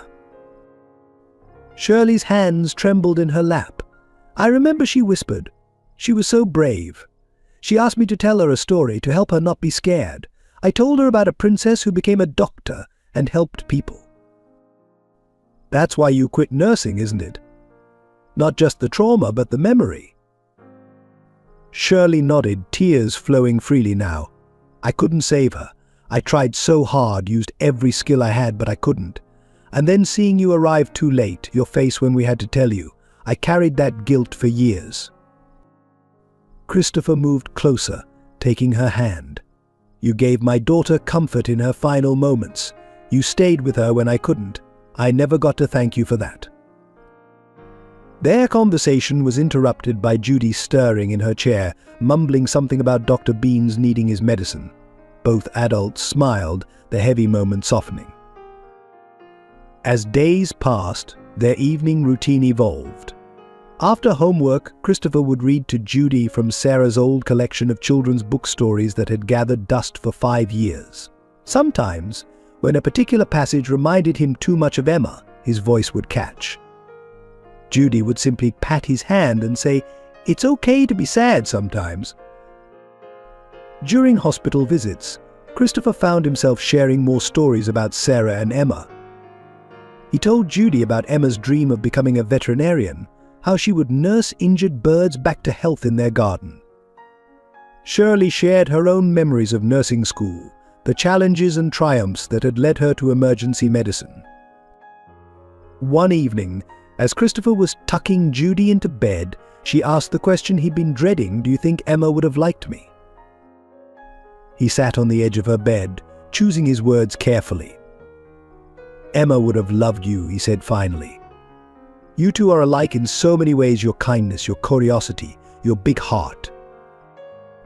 Then maybe, Judy suggested sleepily, "she helped send me and Mum to you, because she knew you were lonely." The simple statement hit Christopher with unexpected force. He stayed in the doorway long after Judy had fallen asleep, contemplating how this child had managed to see through all his carefully constructed walls. During their weekend visits to Balboa Park, Christopher found himself rediscovering the world through Judy's eyes. She pointed out things he'd stopped noticing years ago: the way sunlight dappled through leaves, the intricate patterns of spiderwebs, the different songs of birds. Her wonder at simple things began to awaken something long dormant in his heart. Shirley's recovery was slow but steady. On good days, they would bring her work from the hospital's medical library journals and research papers about new treatments. Christopher noticed how her eyes lit up when discussing medical procedures, how her hands would unconsciously mime the motions of providing care. "You miss it, don't you?" he asked one afternoon, watching her review a case study. "Being a nurse." "More than I thought possible," she admitted. "But after Emma, I couldn't trust myself anymore. What if I failed another child?" "You didn't fail Emma," Christopher said firmly. "You gave her peace when she needed it most. That's not failure, that's the highest form of caring." As their bonds grew stronger, Christopher began to realize that healing wasn't just about medicine or money. It was about trust, understanding, and the courage to let people into your heart again. Through Judy's innocent wisdom and Shirley's quiet strength, he was learning to feel again, to care again, to live again. The first signs of escalating trouble came on a rainy Tuesday morning. Christopher arrived at his office to find federal agents waiting in the lobby, armed with search warrants and grim expressions. As they began combing through company records, Maria rushed in with more disturbing news. "Harold's been released on bail," she reported, her face tense, "and he's talking to the press. He's claiming you knew about the offshore accounts all along, that they were your idea." The media frenzy intensified. Local news stations ran special reports questioning Christopher's involvement in the financial scandal. Pictures of him with Judy at the park were twisted into sinister implications about using a sick child for publicity. Outside his office building, protesters carried signs demanding justice for defrauded investors. At the hospital, Shirley's condition took an alarming turn. The stress of constant media attention and reduced treatment options had taken its toll. Dr. Chen found Christopher in the hallway, his usually calm demeanor shaken. "Her body is rejecting the standard medications," he explained quietly. "Without the specialized treatment we had to discontinue. I'm not sure how much longer we can maintain stability." Shirley tried to put on a brave face during Judy's visits, but the strain showed in her increasingly shallow breathing and trembling hands. One afternoon, when she thought no one was watching, she pulled Christopher aside. "If anything happens to me," she began, her voice barely above a whisper. "Don't," Christopher interrupted. "We're not having this conversation." "We have to," she insisted. "Judy needs someone strong, someone who can provide for her future. These medical bills, they're drowning us both. You have to protect yourself, your company." Before Christopher could respond, his phone buzzed with an urgent message. The SEC was expanding their investigation, freezing additional accounts. Even his personal assets were now under scrutiny. That evening, returning to the penthouse, Christopher found Judy sitting in the dark, clutching Dr. Beans. She'd overheard other students talking about the morning news. "Are they going to take you away?" she asked, her small voice trembling. Amanda said her daddy told her you're going to jail, just like your brother. Christopher knelt before her, heart breaking at the fear in her eyes. No one's taking me away, he promised. But things might get a little harder for a while. Are you brave enough to handle that? Judy nodded solemnly. Mom says we're stronger together, like her white blood cells when they're working properly. The next morning brought more challenges. The hospital board called an emergency meeting to discuss Shirley's case. Despite Dr. Chen's passionate defense, they voted to transfer her to a standard care facility, one without the specialized equipment her condition required. Harold's attacks grew more personal. He gave interviews describing Christopher as a broken man, unhinged by grief, making irrational decisions that threatened the company's future. He painted himself as the loyal brother-in-law, trying to protect Sarah's legacy from her husband's mental decline. The pressure mounted at every level. Christopher's remaining loyal executives faced constant harassment. Anonymous threats were made against anyone who continued supporting Warren Enterprises. Major clients began pulling their contracts, afraid of being tainted by association. Even Judge Martinez was feeling the heat. Someone's been investigating my connection to Sarah, she warned during a hurried phone call. They're trying to force me to recuse myself from any decisions involving the company. Christopher, be careful. This goes deeper than Harold. At Lincoln Elementary, the situation reached a breaking point. The principal called Christopher in for a meeting, explaining awkwardly that Judy's presence was disrupting the school environment. Parents had threatened to withdraw their children, citing safety concerns about association with an ongoing federal investigation. Returning to the hospital that evening, Christopher found Shirley in tears. The nurses had shown her the latest news coverage, pictures of Judy looking lost and afraid at school, headlines questioning Christopher's motives for helping them. "We're destroying your life," Shirley sobbed. "Everything you've built, your reputation, your company, it's all falling apart because of us." "No," Christopher said firmly, taking her hand. "It's falling apart because my brother-in-law chose revenge over family. But we're going to fix this, together." Just then, his phone rang the hospital's security desk. Federal agents were in the lobby, armed with subpoenas. They wanted to question Shirley about her connection to Warren Enterprises, suggesting she might have been involved in the financial fraud. As Christopher hung up, he saw Judy watching from the doorway, her face pale but determined. She crossed to her mother's bed, climbing up carefully. "Remember what you told me about being scared?" she asked Shirley. "You said it's okay to be scared as long as you don't let it stop you from doing what's right." Looking between mother and daughter, Christopher felt a fierce protectiveness surge through him. He'd lost one family to circumstances beyond his control. He wouldn't lose another to corporate greed and revenge. His phone buzzed again, Maria, with more bad news. The board was calling for his temporary resignation. Harold had convinced them it was the only way to salvage the company's reputation. But watching Judy comfort her mother, Christopher found new strength. The game had changed. This wasn't about money or power anymore. It was about protecting the people who had brought meaning back into his life. "Whatever happens," he told them quietly, "we face it together. That's what families do." The first sign of change came from an unexpected source. Martha Thompson, still working at Wilson's Pharmacy, organized a small gathering of Shirley's former co-workers in the hospital cafeteria. What started as a simple show of support grew into something larger when hospital staff began stopping by during their breaks. "I remember Nurse Mitchell, an elderly orderly, told the growing crowd. 5 years ago, she saved my grandson after a bad asthma attack, stayed past her shift, called specialists, wouldn't give up until he could breathe properly again." Others stepped forward with similar stories. A cafeteria worker recalled how Shirley would share her lunch with homeless patients. A security guard remembered her working double shifts during a major flu outbreak, sleeping on break room couches between rounds. The stories spread through the hospital like ripples in a pond.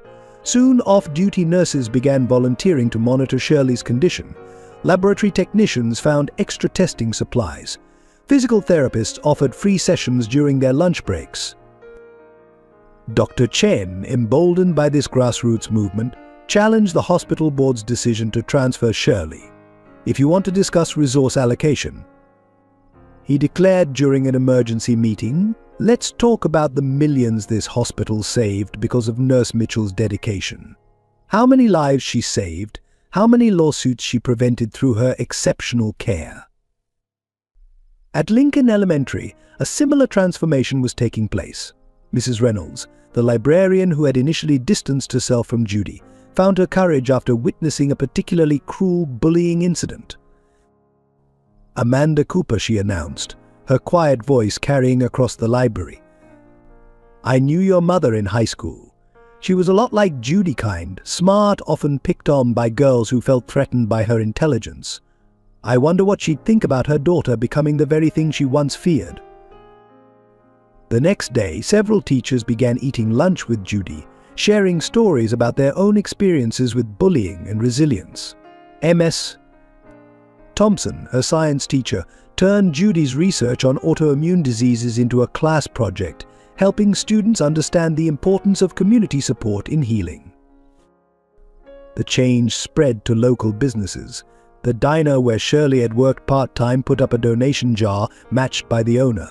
The convenience store near their old apartment started a wall of support, covered with messages and small gifts from regular customers who remembered Shirley's kindness. Even some of Warren Enterprises' employees who had initially stayed silent began speaking out. Maintenance workers shared stories about Christopher's personal involvement in community projects. Security guards testified about his late-night visits to construction sites, ensuring worker safety regulations were followed. Maria organized these growing supporters into a formal network. She created a schedule ensuring Judy always had rides to school and hospital visits. Local restaurants took turns providing meals. A group of retired teachers offered free tutoring services. The apartment complex that had so quickly rented out Shirley's old unit faced unexpected resistance when residents learned the full story. Led by old Mrs. Peterson, whom Judy had often helped with groceries, tenants threatened to move out unless management helped recover and store the Mitchells' belongings. One morning, Christopher arrived at the hospital to find a group of construction workers in the parking lot. They were from the affordable housing project that Harold had blocked men and women who had lost jobs when the development was cancelled. "We heard what really happened," their foreman explained. "How your brother-in-law stopped the project, not you. We want to help. Maybe we can't build houses right now, but we can make sure people know the truth." They began holding peaceful demonstrations outside the hospital, countering the protesters who questioned Christopher's motives. Their signs told a different story: Warren builds communities and stand with Shirley. Local small business owners, many of whom had benefited from Warren Enterprises' fair leasing practices, started speaking to the media. They shared stories about Christopher's flexibility during hard times, his willingness to renegotiate terms to keep family businesses alive. The tide began to turn at the school as well. Parents who had initially demanded Judy's removal started questioning the narrative they'd been fed. One mother, after seeing her daughter carefully avoiding Judy at recess, remembered how Shirley had stayed late at the hospital when her son needed emergency surgery. "We're teaching our children the wrong lesson," she announced at a PTA meeting. "Instead of showing them how to support someone in crisis, we're teaching them to abandon friends when times get tough." The community's awakening conscience found its voice in unexpected places. A local blog run by a former patient of Shirley's went viral with a post titled "The Nurse Who Saved My Life and How We Failed Her." Small acts of kindness multiplied: anonymous gift cards left at the hospital, care packages delivered to Christopher's office, letters of support flooding the local newspaper. Martha's Pharmacy initiative grew into a full-scale support campaign. Former patients organized fundraisers. Medical supply companies, remembering Shirley's careful inventory management that had saved them thousands, donated equipment and medications. Dr. Chen found himself leading an informal coalition of healthcare workers advocating for Shirley's continued treatment. They presented the hospital board with a petition signed by hundreds of staff members, arguing that abandoning a former colleague in her time of need violated everything the hospital claimed to stand for. For Judy, the change was gradual but profound. Students who had once avoided her began sitting with her at lunch. Amanda Cooper, following a long conversation with her mother, made a halting but sincere apology. The school's science fair committee reinstated her project, now supported by actual medical professionals who volunteered to help with research. Christopher watched this transformation with a mixture of gratitude and humility. The community he'd thought had abandoned them was finding its conscience, its compassion, its voice. In standing up for Shirley and Judy, people were rediscovering their own capacity for kindness. The breakthrough came on a rainy Thursday evening. David Chen, working late in the cybersecurity office, discovered an anomaly in the company's backup servers. Hidden beneath layers of encrypted data were email exchanges between Harold and executives at Sanderson Industries dating back 3 years before Sarah and Emma's accident. "Look at this," David called Christopher, his voice tense with urgency. Harold was planning the takeover long before the accident. He was setting up shadow accounts, creating backdoors in our security systems. Christopher sat at his desk, reading through printouts of the recovered emails. Each page revealed a deeper level of betrayal. Harold hadn't just exploited Sarah's death, he'd been laying groundwork for the company's destruction while she was still alive. Maria burst into the office, clutching a stack of documents. "We found something in the old security footage," she announced, the night of the accident. Harold was at the office. He accessed Sarah's computer using her credentials. The security video showed Harold entering the building late that night, his movements furtive. He spent hours at Sarah's computer, downloading files, transferring data.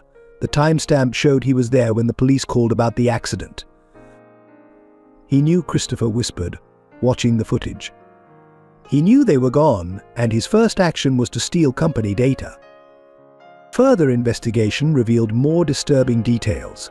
Harold had systematically undermined Sarah's community development projects, redirecting funds through a complex network of shell companies. The children's hospital wing she'd dreamed of building, the affordable housing projects she'd championed, all sabotaged from within. Judge Martinez provided another crucial piece of the puzzle. "I've been reviewing Sarah's old legal files," she reported during a confidential meeting. The week before the accident, she discovered financial irregularities in the company's charitable foundation. She was planning to confront Harold about missing funds. The revelation hit Christopher like a physical blow. Sarah had known something was wrong, had been trying to protect their company's mission. Her final message to him, a voicemail he'd never fully listened to, suddenly took on new meaning. With trembling hands, he played the message again. "Chris, we need to talk about the foundation. Something's not right with the numbers. Harold's been. I'll explain at home. Just be careful who you trust. I love you." Working through the night, Christopher's team pieced together a damning timeline. Harold's betrayal wasn't just about money or power. It was a calculated dismantling of everything Sarah had built and believed in. A former Sanderson Industries employee, motivated by conscience, came forward with internal memos. They detailed Harold's promises to destroy Warren Enterprises from within, using his position as Sarah's brother to avoid suspicion. "He told us you were unstable after the accident," the whistleblower explained. "Said you were running the company into the ground, that he was trying to save his sister's legacy. But the things he wanted us to do, it went beyond business." The hospital's own investigation added another layer. Security footage from the emergency room the night of the accident showed Harold arriving before Christopher, speaking privately with administrators. Records indicated he'd attempted to influence the official report of Sarah and Emma's deaths. Martha from Wilson's Pharmacy provided another crucial link. "The day Shirley collapsed, I found these in the trash," she said, handing over crumpled papers. They were printouts of old hospital records, the emergency room reports from the night Sarah and Emma died. Harold was threatening her with these, Martha explained. Said if she didn't stay away from you, he'd make sure everyone knew she failed to save them. He knew exactly how to hurt her worst. The evidence mounted forged documents, manipulated records, years of careful sabotage disguised as business decisions. Harold hadn't just betrayed the company, he'd betrayed his own sister's memory, using her death as a weapon. Tom Cooper, facing pressure from his own board over his connection to the scandal, finally broke. In a sworn statement, he revealed how Harold had manipulated him, using old grudges and false promises to turn him against Christopher. He showed me documents proving Warren Enterprises was failing, Cooper admitted. Said if I helped discredit Christopher, I'd get preferential treatment when Sanderson took over. I never knew, never thought he'd use a sick woman and her child as pawns. The final piece fell into place when Dr. Chen discovered something in Shirley's old personnel file. The night Sarah and Emma died, Shirley had filed a detailed report questioning the response time of certain emergency procedures. The report had been buried, marked reviewed and dismissed under Harold's signature. She suspected something wasn't right, Dr. Chen explained. The way the emergency calls were routed, how long it took for help to arrive. She was asking questions Harold didn't want answered. As Christopher read through Shirley's old report, her words painted a picture of that night that differed significantly from the official version. The delays, the missing equipment, the unusual routing of emergency responses all could be traced back to decisions made by hospital administrators under Harold's influence. The truth was darker than anyone had imagined. Harold hadn't just taken advantage of tragedy, he'd helped orchestrate circumstances that made it worse, using the chaos to begin his takeover plans. In his office, surrounded by evidence of his brother-in-law's betrayal, Christopher felt a strange sense of clarity. The truth wouldn't bring Sarah and Emma back, but it could prevent Harold from destroying anything else they had loved. The evening after the truth about Harold emerged, Christopher found himself in Sarah's old study, a room he hadn't entered in 5 years. Dust covered the furniture, but everything remained exactly as she'd left it, her reading glasses on the desk, sticky notes with her handwriting decorating the computer monitor, family photos lining the walls. Judy found him there, sitting in Sarah's chair, holding a framed photo of his lost family. Without a word, she climbed onto his lap, something she'd never done before. "It's okay to miss them," she said softly, touching the photograph. "Mum says the people we love never really leave us. They just become part of who we are." Christopher felt tears falling for the first time since the funeral. "I tried so hard not to feel anything," he confessed. "I thought if I worked enough, succeeded enough, the pain would go away." Did it? Did it? No, it just made me forget how to live. Shirley's recovery had reached a crucial phase. The community support had helped restore her access to specialized treatment, but years of neglecting her health had taken their toll. During one of her stronger days, she asked Christopher to sit with her while Judy was at school. "I need to tell you something," she began, her voice steady despite her weakness. "That night, with Sarah and Emma, I've carried the guilt for so long, believing I failed them." "Failed you?" "Shirley, you didn't?" "Tay." She held up her hand. "Let me finish. I realized something watching you with Judy. We can't change the past, but we can choose how it shapes us. You're not the only one who needs to learn to live again." Over the following weeks, as the legal battles continued, something began to shift in all their lives. Christopher found himself laughing at Judy's jokes, genuinely enjoying their evening homework sessions. The frozen parts of his heart began to thaw. At the hospital, Shirley started talking about returning to nursing. Not in the emergency room, that wound was still too raw, but perhaps in pediatric care, helping children like Emma had needed help. "I thought quitting was protecting my heart," she told Christopher, "but watching you learn to care again, it showed me that protecting yourself from pain means protecting yourself from love too." Judy flourished under the stability of their unconventional family arrangement. Her science project on autoimmune diseases won first place at the school fair, her presentation moving several judges to tears as she explained how community support aided healing. One weekend, Christopher took them to the cemetery. He hadn't visited Sarah and Emma's graves since the funeral, but something told him it was time. Judy brought flowers she'd picked herself, arranging them carefully on both headstones. "Hi Emma," she said softly. "I'm Judy. I hope it's okay that your dad helps take care of me and my mum now. We're trying to take care of him too." Standing there, Christopher felt decades of grief and guilt begin to lift. Sarah wouldn't have wanted him to stop living. Emma wouldn't have wanted him to stop loving. The transformation wasn't just personal. Christopher began reinstating Sarah's community projects, but with new insight gained from his experiences, the Children's Hospital wing would now include a special unit for families facing long-term illnesses. The affordable housing project would prioritize single-parent families. But during board meetings, he no longer focused solely on profit margins. He spoke about corporate responsibility, community impact, the human cost of business decisions. Many were surprised to see the return of the passionate leader they'd thought lost forever. Shirley's recovery became a model for patient care at the hospital. Dr. Chen used her case to demonstrate the importance of treating the whole person, not just the disease. Her experience led to new protocols for supporting healthcare workers dealing with trauma. Even Maria noticed the change in her boss. "You're different," she observed one morning. "Not just kinder or more engaged, you seem peaceful." "I spent 5 years trying to fill the void with success," Christopher replied. "It took losing everything to realize what really matters." The breakthrough came during one of their regular family dinners, a tradition that had evolved naturally. Judy was explaining her latest science experiment, Shirley was discussing her physical therapy progress, and Christopher found himself thinking not of what he'd lost, but of what he'd found.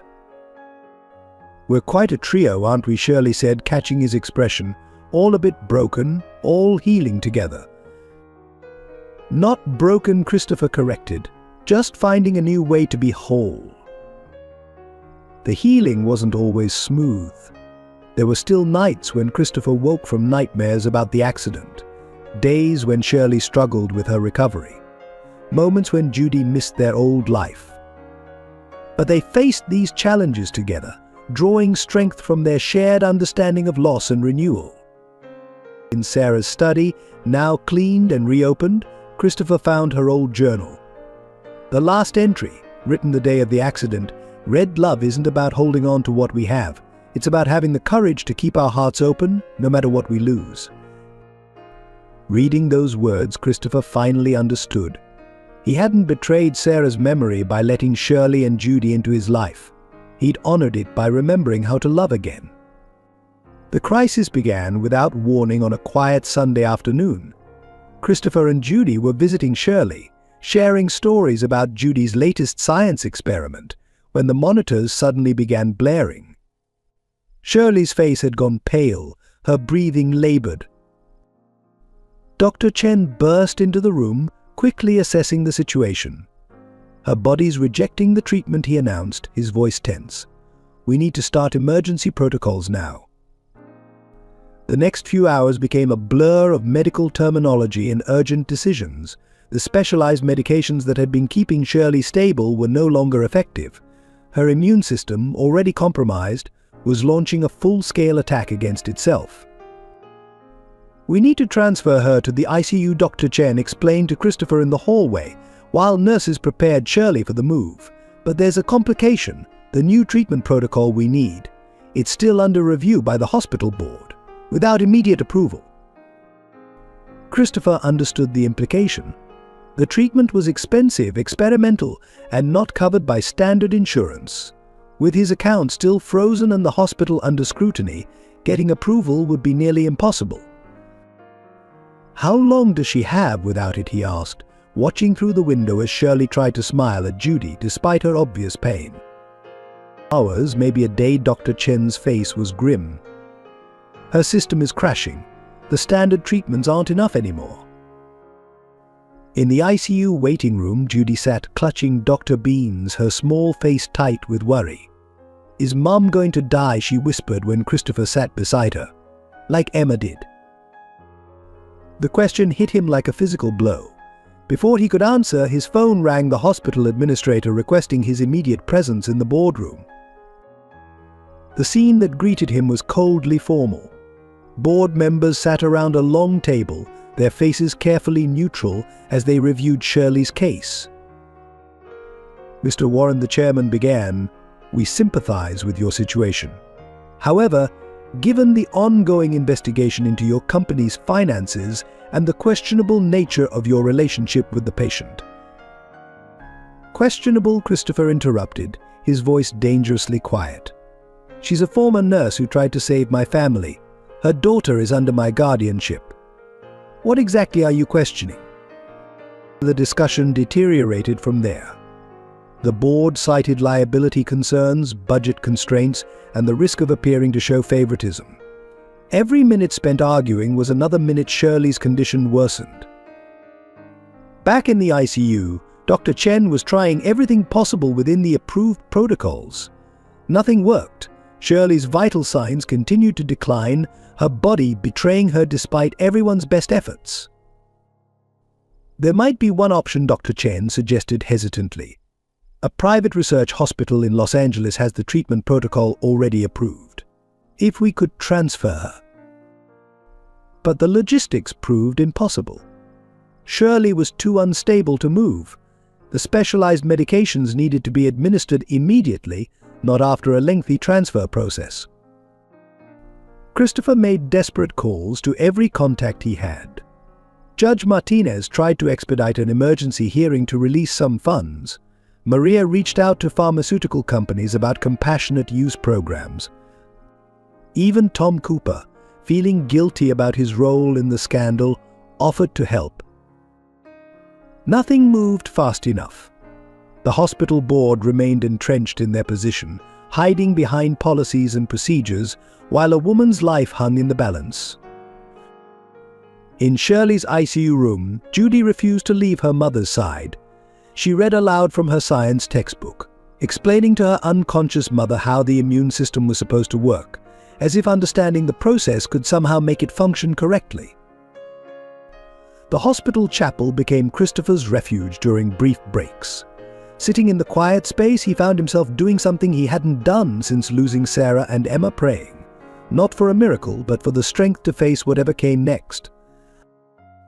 Dr. Chen worked tirelessly, calling in favors from colleagues, trying experimental combinations of approved medications. But Shirley's condition continued its relentless decline. "We're losing her," he told Christopher honestly. "Without the new treatment protocol, I don't see how we can turn this around." The cruelest part was knowing the treatment existed, was available, but remained just out of reach due to bureaucracy and suspicion. The same hospital that had once celebrated Shirley as an outstanding nurse was now letting her slip away. Judy, showing wisdom beyond her years, organized her own form of protest. She set up a small desk outside the boardroom, doing her homework there while wearing her future doctor t-shirt. When board members passed by, she politely asked them if they remembered her mother helping their families. The media got wind of the situation. Local news stations began running stories about a dedicated nurse being denied treatment by the hospital she'd served faithfully for years. But public opinion couldn't move fast enough to save Shirley. As evening approached, Christopher found himself facing an impossible choice. He could respect the hospital's decision and watch Shirley die, or he could take desperate measures that might save her but would certainly result in his arrest. Standing at Shirley's bedside, watching her struggle for each breath, he remembered Sarah's last message about doing what was right. He thought about Emma, about how Shirley had stayed with her until the end. He looked at Judy, who trusted him to protect her mother. The choice, when it came down to it, wasn't really a choice at all. While Shirley fought for her life in the ICU, Christopher's world continued to crumble on another front. The emergency board meeting was called at dawn. the downtown office building surrounded by media vans and protesters. Harold stood at the head of the conference table, his composed exterior masking a triumph 5 years in the making. The evidence is clear, he announced to the assembled board members.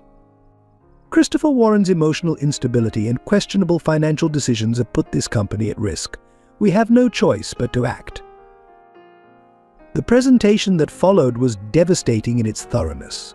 Harold had prepared for this moment meticulously, weaving truth and lies into an unassailable narrative. Every charitable project Christopher had approved, every community initiative he'd supported, was presented as evidence of fiscal irresponsibility. Look at these numbers, Harold continued, displaying charts of declining profits. While our competitors focused on growth, Warren Enterprises has hemorrhaged money on social programs. The Children's Hospital wing alone would have cost millions that could have been invested in profitable developments. Board members shifted uncomfortably, but none spoke up. The recent scandal had made them wary, and Harold's argument played to their fears. Better to distance themselves from Christopher now than risk going down with him. Maria sat in the corner, furiously taking notes and sending updates to Christopher at the hospital. Each message felt like another nail in the coffin of the company he and Sarah had built together. Furthermore, Harold pressed his advantage, his recent behavior taking in a strange child, spending company resources on unauthorized medical care shows a dangerous lack of judgment. He's letting personal emotions override business sense. The vote, when it came, was almost unanimous. Christopher Warren was to be immediately removed as CEO of Warren Enterprises. Harold would assume temporary control pending a full investigation. Within hours, security teams were changing locks and passwords throughout the building. Longtime employees watched in shock as their files were seized, their computers locked. The company's mission statement, building communities, not just buildings, was quickly removed from the lobby wall. Tom Cooper, attending the meeting as a major stakeholder, finally found his voice. "This isn't right," he protested. "Christopher built this company on principles of community service. You can't just erase that." "The market doesn't run on principles," Harold replied coldly. "It runs on profit." Sarah understood that, even if her husband didn't. The mention of Sarah's name caused several board members to flinch. They remembered her passion for combining business success with social responsibility. But Harold quickly redirected their attention to spreadsheets and profit projections. And by midday, Sanderson Industries representatives were touring the offices, already planning the merger. Harold led them proudly, pointing out areas for efficiency improvements, code for the massive layoffs everyone knew were coming. Maria watched from her desk as employees began packing their personal items. The Human Resources Department was already preparing severance packages for those deemed redundant under the new regime. The Community Development Department was the first to go. Projects that had been years in planning were cancelled with a few keystrokes. Partnerships with local organizations were terminated. The Affordable Housing Initiative was immediately shelved. In the legal department, young lawyers who had joined the company specifically for its commitment to social justice found their cases reassigned or dismissed. Pro bono work was eliminated. Community outreach programs were shut down. The changes rippled through the city. Small businesses that had depended on Warren Enterprises' fair leasing practices received notices of rate increases. Non-profit organizations learned their support was being cut. The Children's Hospital wing project was officially cancelled. Harold moved into Christopher's office before the day was over, immediately taking down the family photos that had decorated the walls. Sarah's face disappeared into a cardboard box, along with every trace of the company's founding principles. The press release went out at closing bell. Warren Enterprises announces new direction. Under strong leadership, the stock price rose sharply as investors anticipated a more business-focused approach. But in quiet corners of the building, loyal employees gathered to share stories. They remembered Christopher staying late to help janitors' children with college applications. They talked about how he had supported staff through personal crises, never asking for repayment. The maintenance crew recalled his insistence on safety over speed, even when it cost more. Security guards remembered him learning their names, asking about their families. The cafeteria workers spoke of his respect for everyone, regardless of position. These stories reached the hospital, where Christopher sat by Shirley's bedside, reading the messages about his company's dismantling. Each update felt like watching a loved one die, which she realized with bitter irony was exactly what was happening on both fronts. Harold's victory seemed complete. He had the board's support, the market's approval, and public opinion largely on his side. The empire Christopher and Sarah had built together was being systematically stripped of everything that had made it special. Yet even as his professional world collapsed, Christopher found his priorities had shifted. Watching Judy do her homework in the ICU, listening to Shirley's labored breathing, he understood that some things mattered more than corporate success. The breaking point came at midnight in Shirley's ICU room. The monitors beeped steadily, marking each precious heartbeat, while the city lights twinkled indifferently through the windows. Judy had finally fallen asleep in the visitor's chair, Dr. Beans clutched tightly against her chest. Christopher sat watching both of them, the weight of multiple failures pressing down on him. The company he'd built with Sarah was gone. The treatment Shirley desperately needed remained out of reach. And Judy, innocent, trusting Judy, was about to lose everything all over again. Shirley stirred, her eyes opening with obvious effort. "Christopher," she whispered, her voice barely audible above the medical equipment. "You have to promise me something." He leaned closer, taking her trembling hand. "Anything." "Let me go," the words hung in the air between them. "You've lost too much already. The company, your reputation. I won't let you lose everything trying to save me." "Shirley, don't." "Listen," she interrupted, each word a struggle. "Judy needs someone strong, someone who can give her a future. If you keep fighting for me, they'll take everything. Harold will win. And then who will protect her?" The truth of her words cut deep. The hospital board was watching his every move. One wrong step, one desperate action, and he could lose his guardianship of Judy. Harold would make sure of that. As if sensing their discussion, Judy stirred in her sleep. "Mom," she called out softly, caught in some troubled dream. "Don't leave." Shirley's face crumpled with pain that had nothing to do with her physical condition. "My brave girl," she whispered. "I never wanted to leave you, just like your father." "What about her father?" Christopher asked, suddenly alert. It was a topic Shirley had always avoided. "He was a doctor," Shirley admitted, her voice fading. "When he learned about my pregnancy, he said he couldn't risk his career on a scandal. His family was prominent, his future secured. I was just a nurse." The revelation added another layer to Shirley's reluctance to accept help, her fierce independence. She'd been abandoned once before by someone who should have protected her. Judy woke fully then, immediately sensing the tension in the room. Her eyes darted between her mother's pale face and Christopher's troubled expression. "What's wrong, Mum?" "Mr. Warren." Neither adult answered immediately. How could they explain to an 8-year-old that sometimes love wasn't enough, that sometimes the world's cruelty overwhelmed even the strongest hearts? "It's my fault," Judy said suddenly, tears filling her eyes. "If I hadn't gotten lost in the park, if I hadn't made Mr. Warren help us, none of this would have happened. Mom would be okay, and Mr. Warren would still have his company." "No," sweetheart Shirley tried to reach for her daughter, but the movement triggered a coughing fit. The monitors began beeping more urgently. Christopher gathered Judy into his arms as nurses rushed in to stabilize Shirley. "Listen to me," he said firmly. "None of this is your fault. Sometimes bad things happen to good people, and it's not because of anything they did." "Then why?" Judy's voice cracked. "Why won't they help Mum? Why did Mr. Harold hurt your company? Why does Amanda's dad say mean things about us on TV? The questions had no easy answers.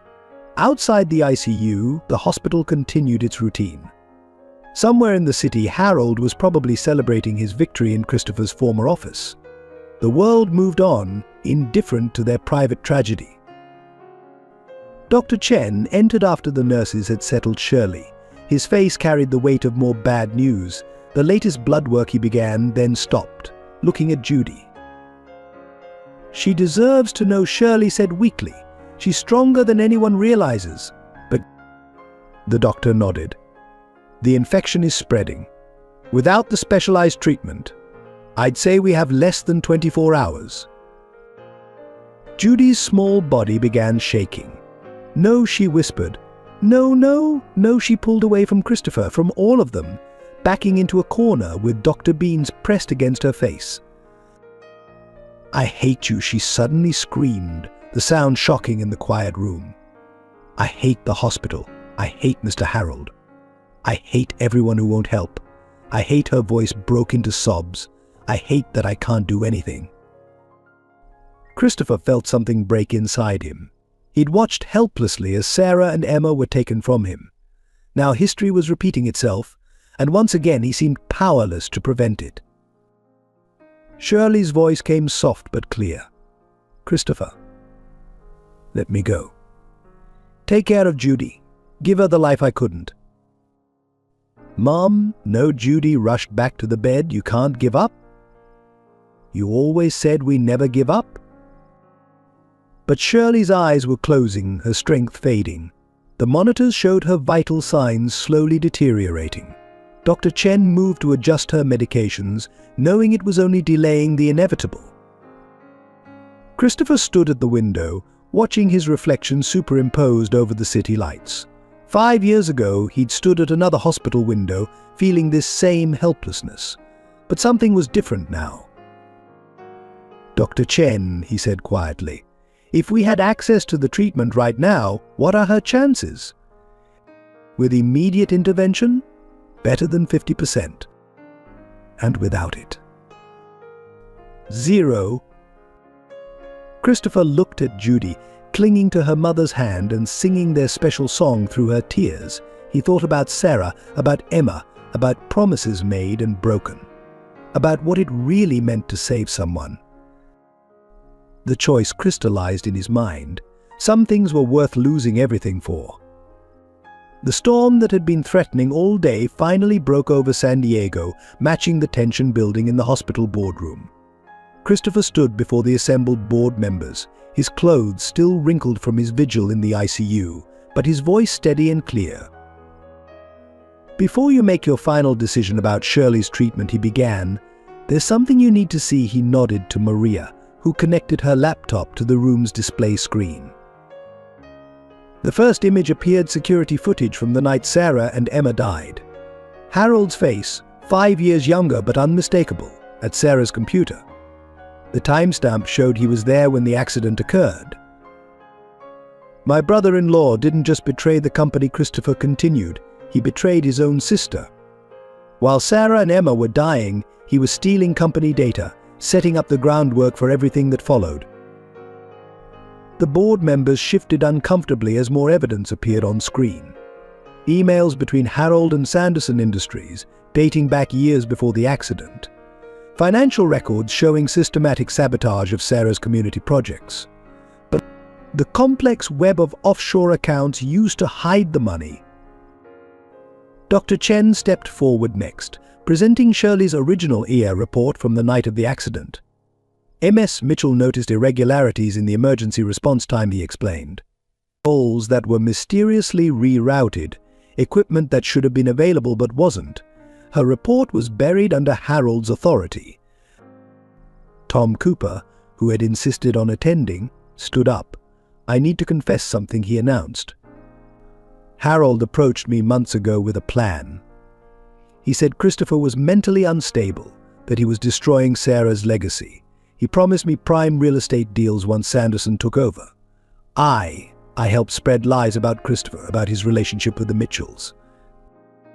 The revelation caused a stir among the board members. Cooper was a respected businessman. His admission carried weight. But Martha from Wilson's Pharmacy had brought security footage from the day Shirley collapsed. The video clearly showed Harold threatening her, wielding her old ER report like a weapon. The audio was poor, but his words were clear enough: stay away from Christopher, or everyone will know you let his family die. Judge Martinez arrived next, carrying a sealed envelope. I found this in Sarah's old legal files, she said. It's dated the day before the accident. Inside was a detailed report of financial irregularities Sarah had discovered, all pointing to Harold's early corruption. But the most damning evidence came from an unexpected source.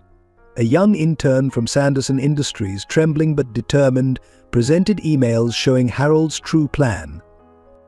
He hadn't just wanted to take over Warren Enterprises, he'd wanted to destroy everything Sarah had built, to erase her vision of combining business success with social responsibility. He told us Christopher was the enemy. The intern explained that he was betraying Sarah's memory by wasting money on community projects. But look at the timestamps: he was working against her while she was still alive.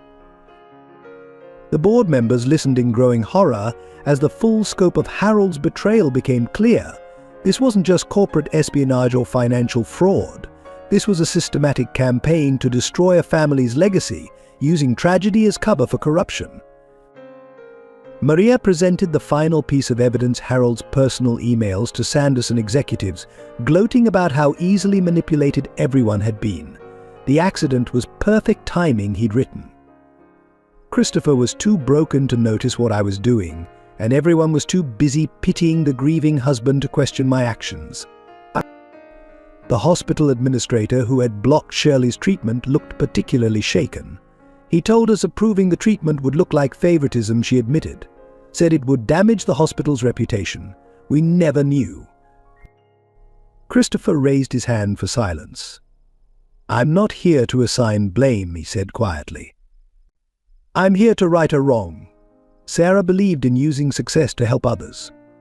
Shirley Mitchell shares that belief. She proved it every day she worked in your ER, and she's still proving it by worrying more about her daughter's future than her own life. At that moment, Dr. Chen received an urgent message from the ICU. Shirley's condition had deteriorated further. Without immediate intervention, they would lose her within hours. The board chairman stood slowly. Mr. Warren, he said formally, on behalf of the hospital board, I believe we owe you and Ms. Mitchell an apology. The treatment protocol is approved, effective immediately. But Christopher wasn't finished. There's one more thing you need to see, he said, motioning to Maria. The final image appeared on screen, a photograph of Sarah and Shirley together at a hospital fundraiser years before the accident. They were smiling, united in their commitment to helping others. My wife and Ms. Mitchell never met again after that night, Christopher explained, his voice thick with emotion. But they shared the same belief that success means nothing if we don't use it to make a difference in people's lives. The storm outside began to ease as the board members voted unanimously to not only approve Shirley's treatment, but to establish a foundation in Sarah's name, dedicated to helping families facing similar medical crises. The response from the community, once the truth emerged, was swift and powerful. By sunrise the next morning, a line of hospital staff stretched down the hallway outside Shirley's ICU room. Nurses from every department had volunteered to monitor her treatment, many coming in on their days off. Dr. Chen coordinated the medical team with military precision. We have one chance to get this right, he told them during the briefing. Shirley Mitchell saved countless lives in this hospital. Now it's our turn to save hers. The pharmacy department, led by Martha, worked through the night compounding medications. When a critical component of the treatment protocol ran low, local pharmacists across the city opened their supplies, creating a relay system to ensure continuous availability. She helped my son during an asthma attack 5 years ago, one pharmacist explained, delivering precious vials. Stayed 2 hours past her shift until she was sure he could breathe properly. I never forgot that. In the hospital cafeteria, staff organized a round-the-clock support system. Food appeared regularly in the ICU waiting room, where Judy had set up a small homework station. Teachers from Lincoln Elementary took turns tutoring her, ensuring she wouldn't fall behind during the crisis. The maintenance crew from Warren Enterprises arrived in force, offering to repair and upgrade the ICU equipment free of charge. They worked quietly, efficiently, their presence a reminder that true loyalty transcends corporate boundaries. The whole restaurants began delivering meals to the hospital staff, coordinated by the owner of the diner where Shirley had worked part-time. She always made sure our elderly customers got extra attention, he said. Checked their medications, made sure they were eating properly. That's just who she is. The change in public sentiment affected the media coverage as well. Reporters who had sensationalized the Warren Enterprises scandal now focused on the human story, a dedicated nurse who had helped countless families, fighting for her own life while her community rallied around her. Tom Cooper made a public statement, admitting his role in spreading false allegations. His daughter Amanda appeared beside him, tearfully apologizing to Judy for her bullying. "I was wrong," she said directly to the cameras. "Being rich or powerful doesn't make you better than anyone else. Being kind does." The hospital board's revelation about Harold's manipulation sparked a wave of similar confessions. Former employees who had stayed silent out of fear now came forward, sharing stories of how he had threatened and coerced them.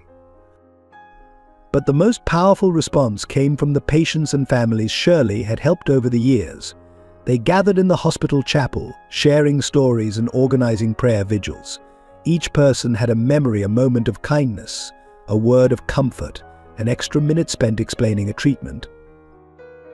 "She held my hand through my first chemotherapy," one elderly woman recalled. "Told me stories about her daughter to keep my mind off the fear. That's the kind of nurse she was treating the person, not just the disease." A group of local business owners, many of whom had benefited from Warren Enterprises' fair practices, organized a fund to help cover additional expenses. They remembered how Christopher and Sarah had helped them during tough times, offering flexible terms and genuine support. The construction workers from the cancelled housing project returned, but this time to help. They repaired the hospital's aging infrastructure, improved the ICU waiting areas, and created a small garden visible from Shirley's window. "Mr. Warren gave us a chance when no one else would," their foreman explained. "Hired us based on skill, not background. That housing project wasn't just about buildings, it was about believing in people."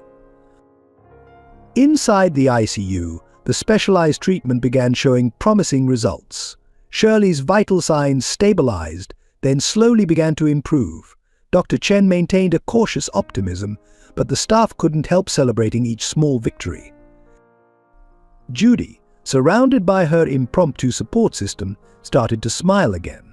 She turned her science project into a journal documenting her mother's treatment, with help from the medical staff who took time to explain each procedure.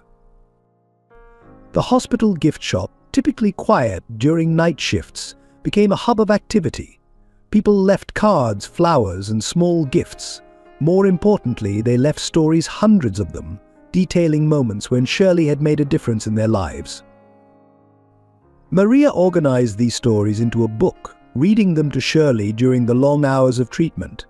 Each story seemed to strengthen her, reminding her of the impact she'd had on her community. Even the hospital administrators who had initially opposed her treatment became advocates. They began developing new protocols for handling similar cases, ensuring that bureaucracy would never again threaten a life that could be saved. The community's response transcended traditional boundaries of class and status. Wealthy donors who had pulled back during the scandal returned, inspired by the true story of corporate responsibility and human compassion. Small business owners contributed what they could, understanding that community strength comes from unity. As Shirley's condition continued to improve, the movement grew beyond her case. People began asking larger questions about healthcare access, corporate responsibility, and the true meaning of community. The crisis had revealed not just the worst of human nature in Harold's betrayal, but the best in the community's response.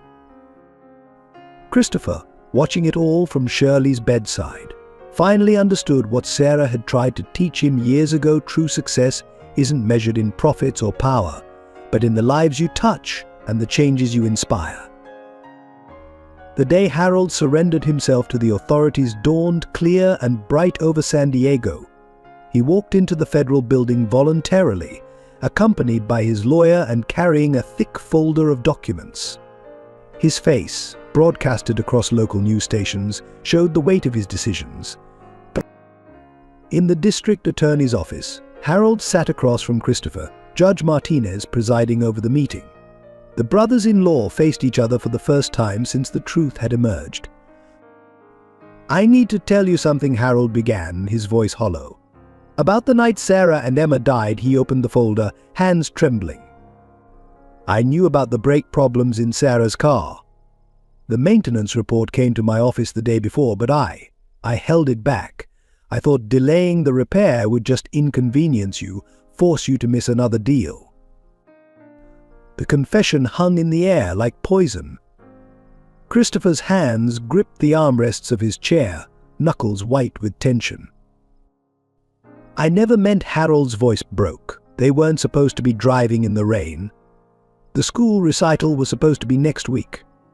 I got the dates mixed up. I never wanted them to." He couldn't finish. Christopher sat in silence, processing this final piece of the tragic puzzle. When he finally spoke, his voice was surprisingly gentle. "Sarah always said you were trapped by your own ambition. She worried about you even at the end." Harold looked up, tears streaming down his face. "I couldn't face what I'd done. It was easier to blame you, to convince myself you'd killed them with your work obsession. Then when I saw you helping the Mitchells, seeing you become the man Sarah always believed you could be, it made everything I'd done even worse."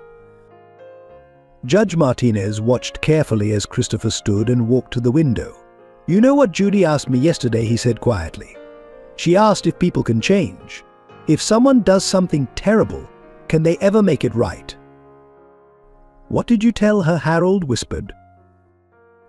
"I told her about Sarah's favorite quote, 'The measure of a person isn't in never falling, but in how they rise after they fall.'" Christopher turned back to face his brother-in-law. "She believed in redemption, Harold.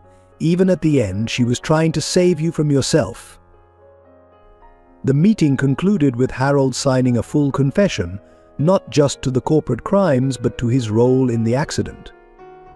As part of his plea agreement, he provided evidence that would help restore Warren Enterprises to Christopher's control and ensure Shirley's continued treatment. Later that afternoon, in Shirley's hospital room, Christopher shared the news with her and Judy. Shirley had progressed enough to sit up, her color slowly returning, though she remained weak. He admitted everything, she asked softly, her nurse's compassion evident even now. "Everything," Christopher confirmed. "The company, the accident, the threats against you. He's facing significant prison time, but he's also agreed to testify against others involved in the scheme." Judy, curled up in her usual chair with Dr. Beans, considered this carefully. "Is he sorry? Really sorry?" "I believe he is," Christopher answered thoughtfully. "Sometimes people do terrible things because they're hurting inside. It doesn't excuse what they did, but understanding why helps us learn to forgive. Like how Mum forgave herself for not saving Emma," Judy asked, showing her remarkable perception, "and how you forgave yourself for not being there." Shirley reached for her daughter's hand, then Christopher's, joining them together. "Forgiveness isn't about forgetting," she explained. "It's about choosing to move forward, to build something new from what remains." The moment was interrupted by Maria arriving with more news. The board of Warren Enterprises had voted unanimously to reinstate Christopher as CEO. The company's community development projects would resume immediately, starting with the Children's Hospital Wing, now renamed the Sarah Warren Memorial Wing. As they celebrated this news, Dr. Chen entered with his own update. Shirley's latest test results showed significant improvement. The treatment was working better than expected. You'll need to stay on the medication, he cautioned, but we can start talking about rehabilitation. Maybe even he smiled, returning to nursing if you're interested. The suggestion brought tears to Shirley's eyes. I never thought I'd be able to practice again. After Emma. You were there for my daughter when she needed someone, Christopher said quietly. You gave her peace in her final moments. That's not failure, Shirley. That's the highest form of healing. Judy climbed onto her mother's bed, careful of the IV lines. Does this mean we can be a real family now, she asked. All of us. The adults exchanged glances, years of pain and loss and newfound hope passing between them. Christopher thought about Sarah, about Emma, about all the dreams they'd had for their family. He thought about Harold paying for his mistakes, but perhaps finding his own path to redemption. We already are a family, he said finally. Different from what any of us expected, but maybe that's what makes it special. Spring arrived in San Diego with a burst of color and renewal. 6 months after Harold's confession, the city itself seemed to be healing alongside its residents.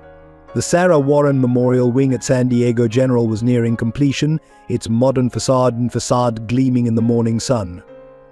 Inside the hospital's rehabilitation center, Shirley took cautious steps along the parallel bars, her determination evident in every movement. Months of specialized treatment had reversed the worst of her condition, though recovery remained a gradual process. That's excellent progress, Dr. Chen encouraged, monitoring her vital signs. Your body is responding exactly as we hoped. A few more weeks and we can discuss returning to work part-time, at first, of course. Shirley paused to catch her breath, her smile bright despite the exertion. I never thought I'd walk these halls as a nurse again, after everything that happened. The hospital needs nurses like you, Dr. Chen replied firmly. Someone who understands both sides of healing as a caregiver and a patient.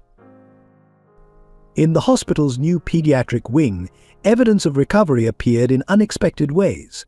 Judy had transformed her science project about autoimmune diseases into an educational program for young patients. Every Saturday morning, she would visit children undergoing treatment, explaining complex medical concepts through stories and simple drawings. Dr. Beans helps too, she explained seriously to a young cancer patient. He knows all about being scared of medicine. But he also knows that sometimes the things that make us feel worse at first help us get better in the end. The hospital staff watched with quiet amazement as this 8-year-old girl connected with patients in ways they couldn't. She shared her own story of almost losing her mother, of finding a new family in unexpected places, of learning that strength often comes from vulnerability. At Warren Enterprises, recovery took a different form. Christopher's return as CEO brought significant changes. The company's mission statement, building communities, not just buildings, returned to prominence, now accompanied by Sarah's portrait in the lobby. The affordable housing project resumed construction, with additional units specifically designated for medical professionals and their families. The development included a community center named in Shirley's honor, focusing on health education and support services. Tom Cooper, making amends for his role in the scandal, partnered with Warren Enterprises to provide transportation services for patients receiving long-term treatment. His daughter Amanda became a regular volunteer at the hospital, working alongside Judy in the pediatric ward. Harold's prosecution proceeded, but with an unexpected dimension of healing.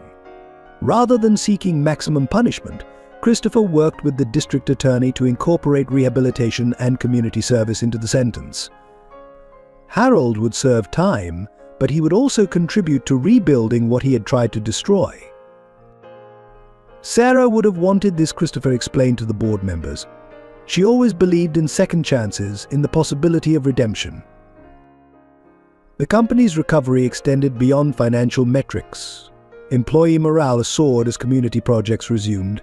The maintenance crew took special pride in their work on the hospital wing, adding personal touches that went far beyond the original specifications. Maria organized a mentorship program, pairing experienced employees with local students interested in business and community development. The program, named after Emma, focused particularly on young people facing personal or financial challenges. In the hospital's newly established research department, Dr. Chen led studies on the treatment protocol that had saved Shirley's life. The findings would help other patients with similar conditions, turning a personal victory into hope for many families. Shirley's recovery milestone came on a bright Tuesday morning. Dressed in her nurse's uniform for the first time in years, she stood before the mirror in the staff locker room. Her hands shook slightly as she pinned her badge Shirley Mitchell, RN, to her lapel. "Ready?" Christopher asked from the doorway, Judy bouncing excitedly beside him. Almost Shirley touched the silver heart necklace Christopher had given her, an exact replica of the one Sarah had worn.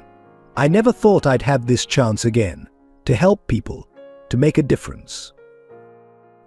Her first shift was in the pediatric wing, working alongside many of the nurses who had helped with her own recovery. As she moved from room to room, checking on patients with the same gentle efficiency she'd been known for, staff members stopped to watch. The Mitchell miracle, as they'd taken to calling her recovery, had come full circle. The most profound recovery, however, was less visible but equally meaningful. Christopher, Shirley, and Judy had formed a family unit that honored the past while embracing the future. Their evening dinners became a time for sharing stories about Sarah and Emma, about struggles and triumphs, about the daily miracles of healing and growth. One evening, as they walked through Balboa Park, the place where their journey had begun, Judy spotted a lost child crying near the fountain. Without hesitation, she approached, offering comfort and help finding their parents. "Like father, like daughter," Shirley murmured, watching Judy's natural compassion in action. Christopher squeezed her hand, remembering another lost child, another moment of choice. "No," he corrected gently. "Like mother, like daughter. You both have that gift, seeing someone in pain and choosing to help." The wedding took place in the garden of Sarah and Emma's Memorial Park, a quiet corner of the city that Christopher had developed in their memory. Cherry blossoms floated on the spring breeze as Judy walked down the aisle, scattering rose petals with careful precision, Dr. Beans tucked securely under her arm.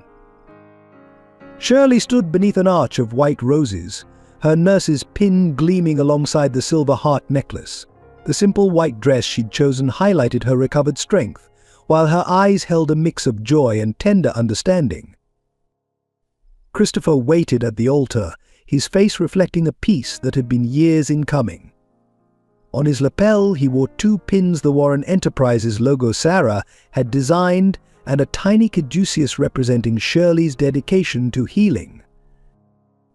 Judge Martinez presided over the ceremony, her voice carrying across the gathered crowd of hospital staff, company employees, and community members who had become family through shared trials and triumphs. "Love," she began, "sometimes finds us in our darkest moments. It comes not to erase our past, but to help us build a future from what remains. Today we celebrate not just the union of 2 people, but the formation of a family that proves hope can grow from loss." Judy's role went beyond flower girl. When the time came for vows, she stepped forward, holding a small book she'd created. Inside were pictures and stories of their journey from that first meeting in the park to their current happiness. "Mom," she read clearly, "you taught me that being brave doesn't mean not being scared. It means doing what's right even when you're terrified. You never gave up on me, on being a nurse, on living. I promise to make you proud every day." Turning to Christopher, she continued, "You found us when we were lost, not just in the park, but in life. You showed me that family isn't about who you're born to, but who you choose to love. I promise to help you remember how to laugh and to keep Dr. Beans in good medical condition." There wasn't a dry eye in the gathering as Shirley and Christopher exchanged their own vows. They spoke not just to each other, but to the memories that had brought them together. "Christopher. Bye." Shirley's voice was steady despite her tears. "You taught me that helping others isn't a weakness, and accepting help isn't failure. You helped me find my way back to nursing, to life, to love. I promise to honor Sarah's memory by loving you and Judy with the same courage and compassion she showed." Christopher's response came from deep within his healed heart. "Shirley, you and Judy brought light back into my world when I thought all light was gone. Sarah once told me that love multiplies, it doesn't divide. She was right. I promise to cherish the family we built, to honor the past while embracing our future together." The reception that followed felt more like a community celebration than a formal wedding. Hospital staff shared tables with business executives, breaking down the artificial barriers that had once seemed so important. Children from the pediatric ward, whom Judy had befriended during her mother's recovery, played games on the lawn. Dr. Chen gave a toast that captured the moment perfectly.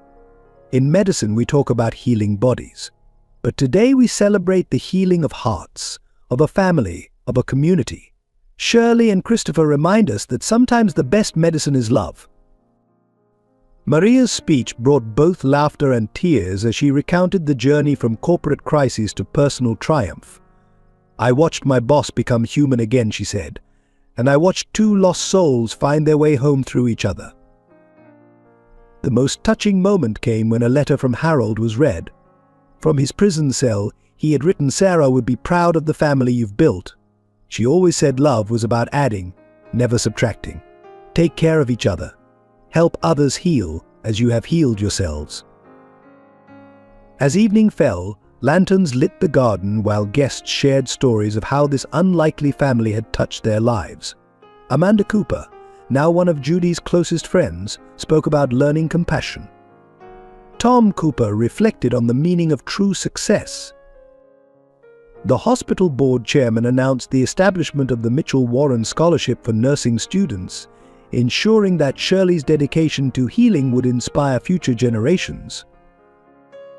Later, during the first dance, Christopher held his new wife close as their song played the same melody that had often drifted from Sarah's study years ago. But now it carried new meaning, speaking of love's ability to heal and grow. Judy danced with Dr. Beans, teaching other children her special healing dance that she'd invented during her mother's recovery. Her laughter, pure and free, embodied the joy of their new beginning. As the celebration continued, Shirley and Christopher took a quiet moment in the garden. They stood before Sarah and Emma's memorial plaque, hands clasped together. "Do you think they'd understand?" Shirley whispered. Christopher smiled, watching Judy teach a young patient how to make Dr. Beans perform surgery on a teddy bear. "Sarah always said that love was the best medicine for a broken heart. She sent you both to help me remember that."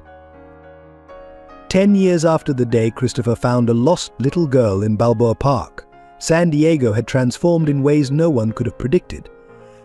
The Sarah Warren Memorial Wing had become a model for integrating medical care with community support, its success inspiring similar programs across the country. Shirley, now the hospital's director of patient care services, had revolutionized their approach to treating long-term patients. Her own experience as both nurse and patient led to the creation of the Healing Hearts program, which paired medical treatment with emotional support for families facing extended hospital stays. Every patient has a story, she often told new nurses during orientation. Our job isn't just to treat the illness, but to help write the next chapter of their story. Judy, now 18 and preparing for medical school, had turned her childhood science project into a full-fledged pediatric support program. Dr. Bean's Healing Club operated in hospitals nationwide, helping children understand their illnesses through stories and play. The original Dr. Beans, somewhat worn but still wearing his surgical scrubs, sat proudly in a display case in the pediatric ward. Warren Enterprises had evolved into a model of corporate responsibility. The company's commitment to combining business success with community service inspired a new generation of entrepreneurs. The affordable housing project had expanded to include medical residences, community centers, and educational facilities. Christopher's leadership style had changed profoundly. Board meetings now began with sharing stories of community impact alongside financial reports. The company's motto, "Building Communities, not just buildings," had become a case study in business schools worldwide. Harold, after serving his sentence, found his own path to redemption. Working from a small office in the Sarah Warren Memorial Wing, he managed a foundation supporting families affected by medical crises. His own experience with guilt and forgiveness helped him connect with others struggling to rebuild their lives. The Mitchell-Warren Scholarship Fund had put hundreds of students through nursing school, many of them inspired by Shirley's story. These graduates brought a new understanding of patient care to their work, combining professional expertise with personal compassion. The hospital's research department, led by Dr. Chen, had advanced the treatment protocol that saved Shirley's life, making it accessible to patients worldwide. Their work on autoimmune conditions had opened new avenues for treatment, earning international recognition. Amanda Cooper, following Judy's example, had become a child life specialist, working with young patients in the pediatric ward. Her father's car dealership now operated a free transportation service for patients and their families, turning his business acumen toward community service. Maria had developed the company's mentorship program into a nationwide initiative, connecting successful businesses with community organizations. Her handbook, The Heart of Business Lessons from the Warren Mitchell Story, became required reading in corporate leadership courses. The impact rippled through generations.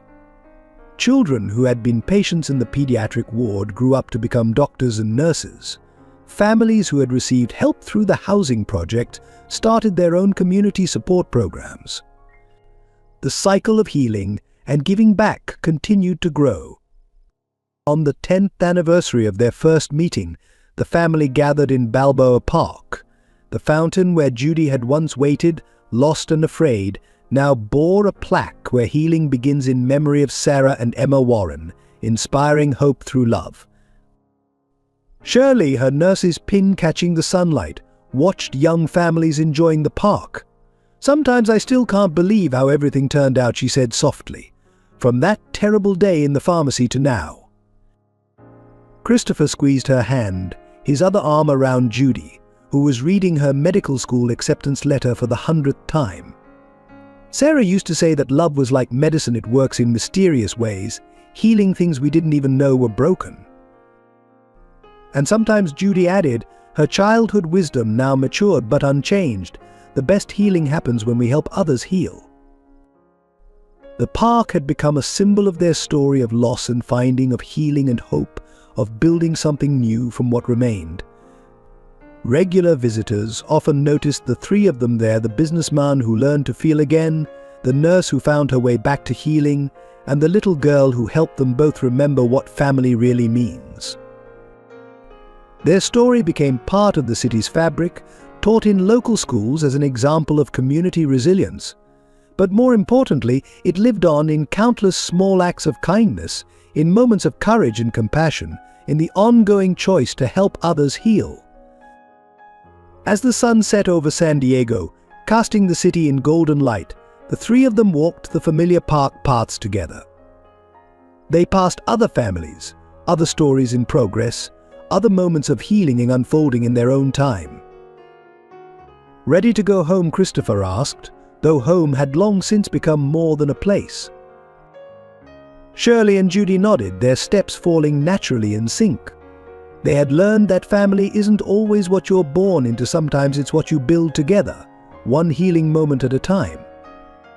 Dear valued viewers, thank you for joining us for this emotional journey of love, healing, and redemption. We'd love to hear your thoughts on Christopher, Shirley, and Judy's story.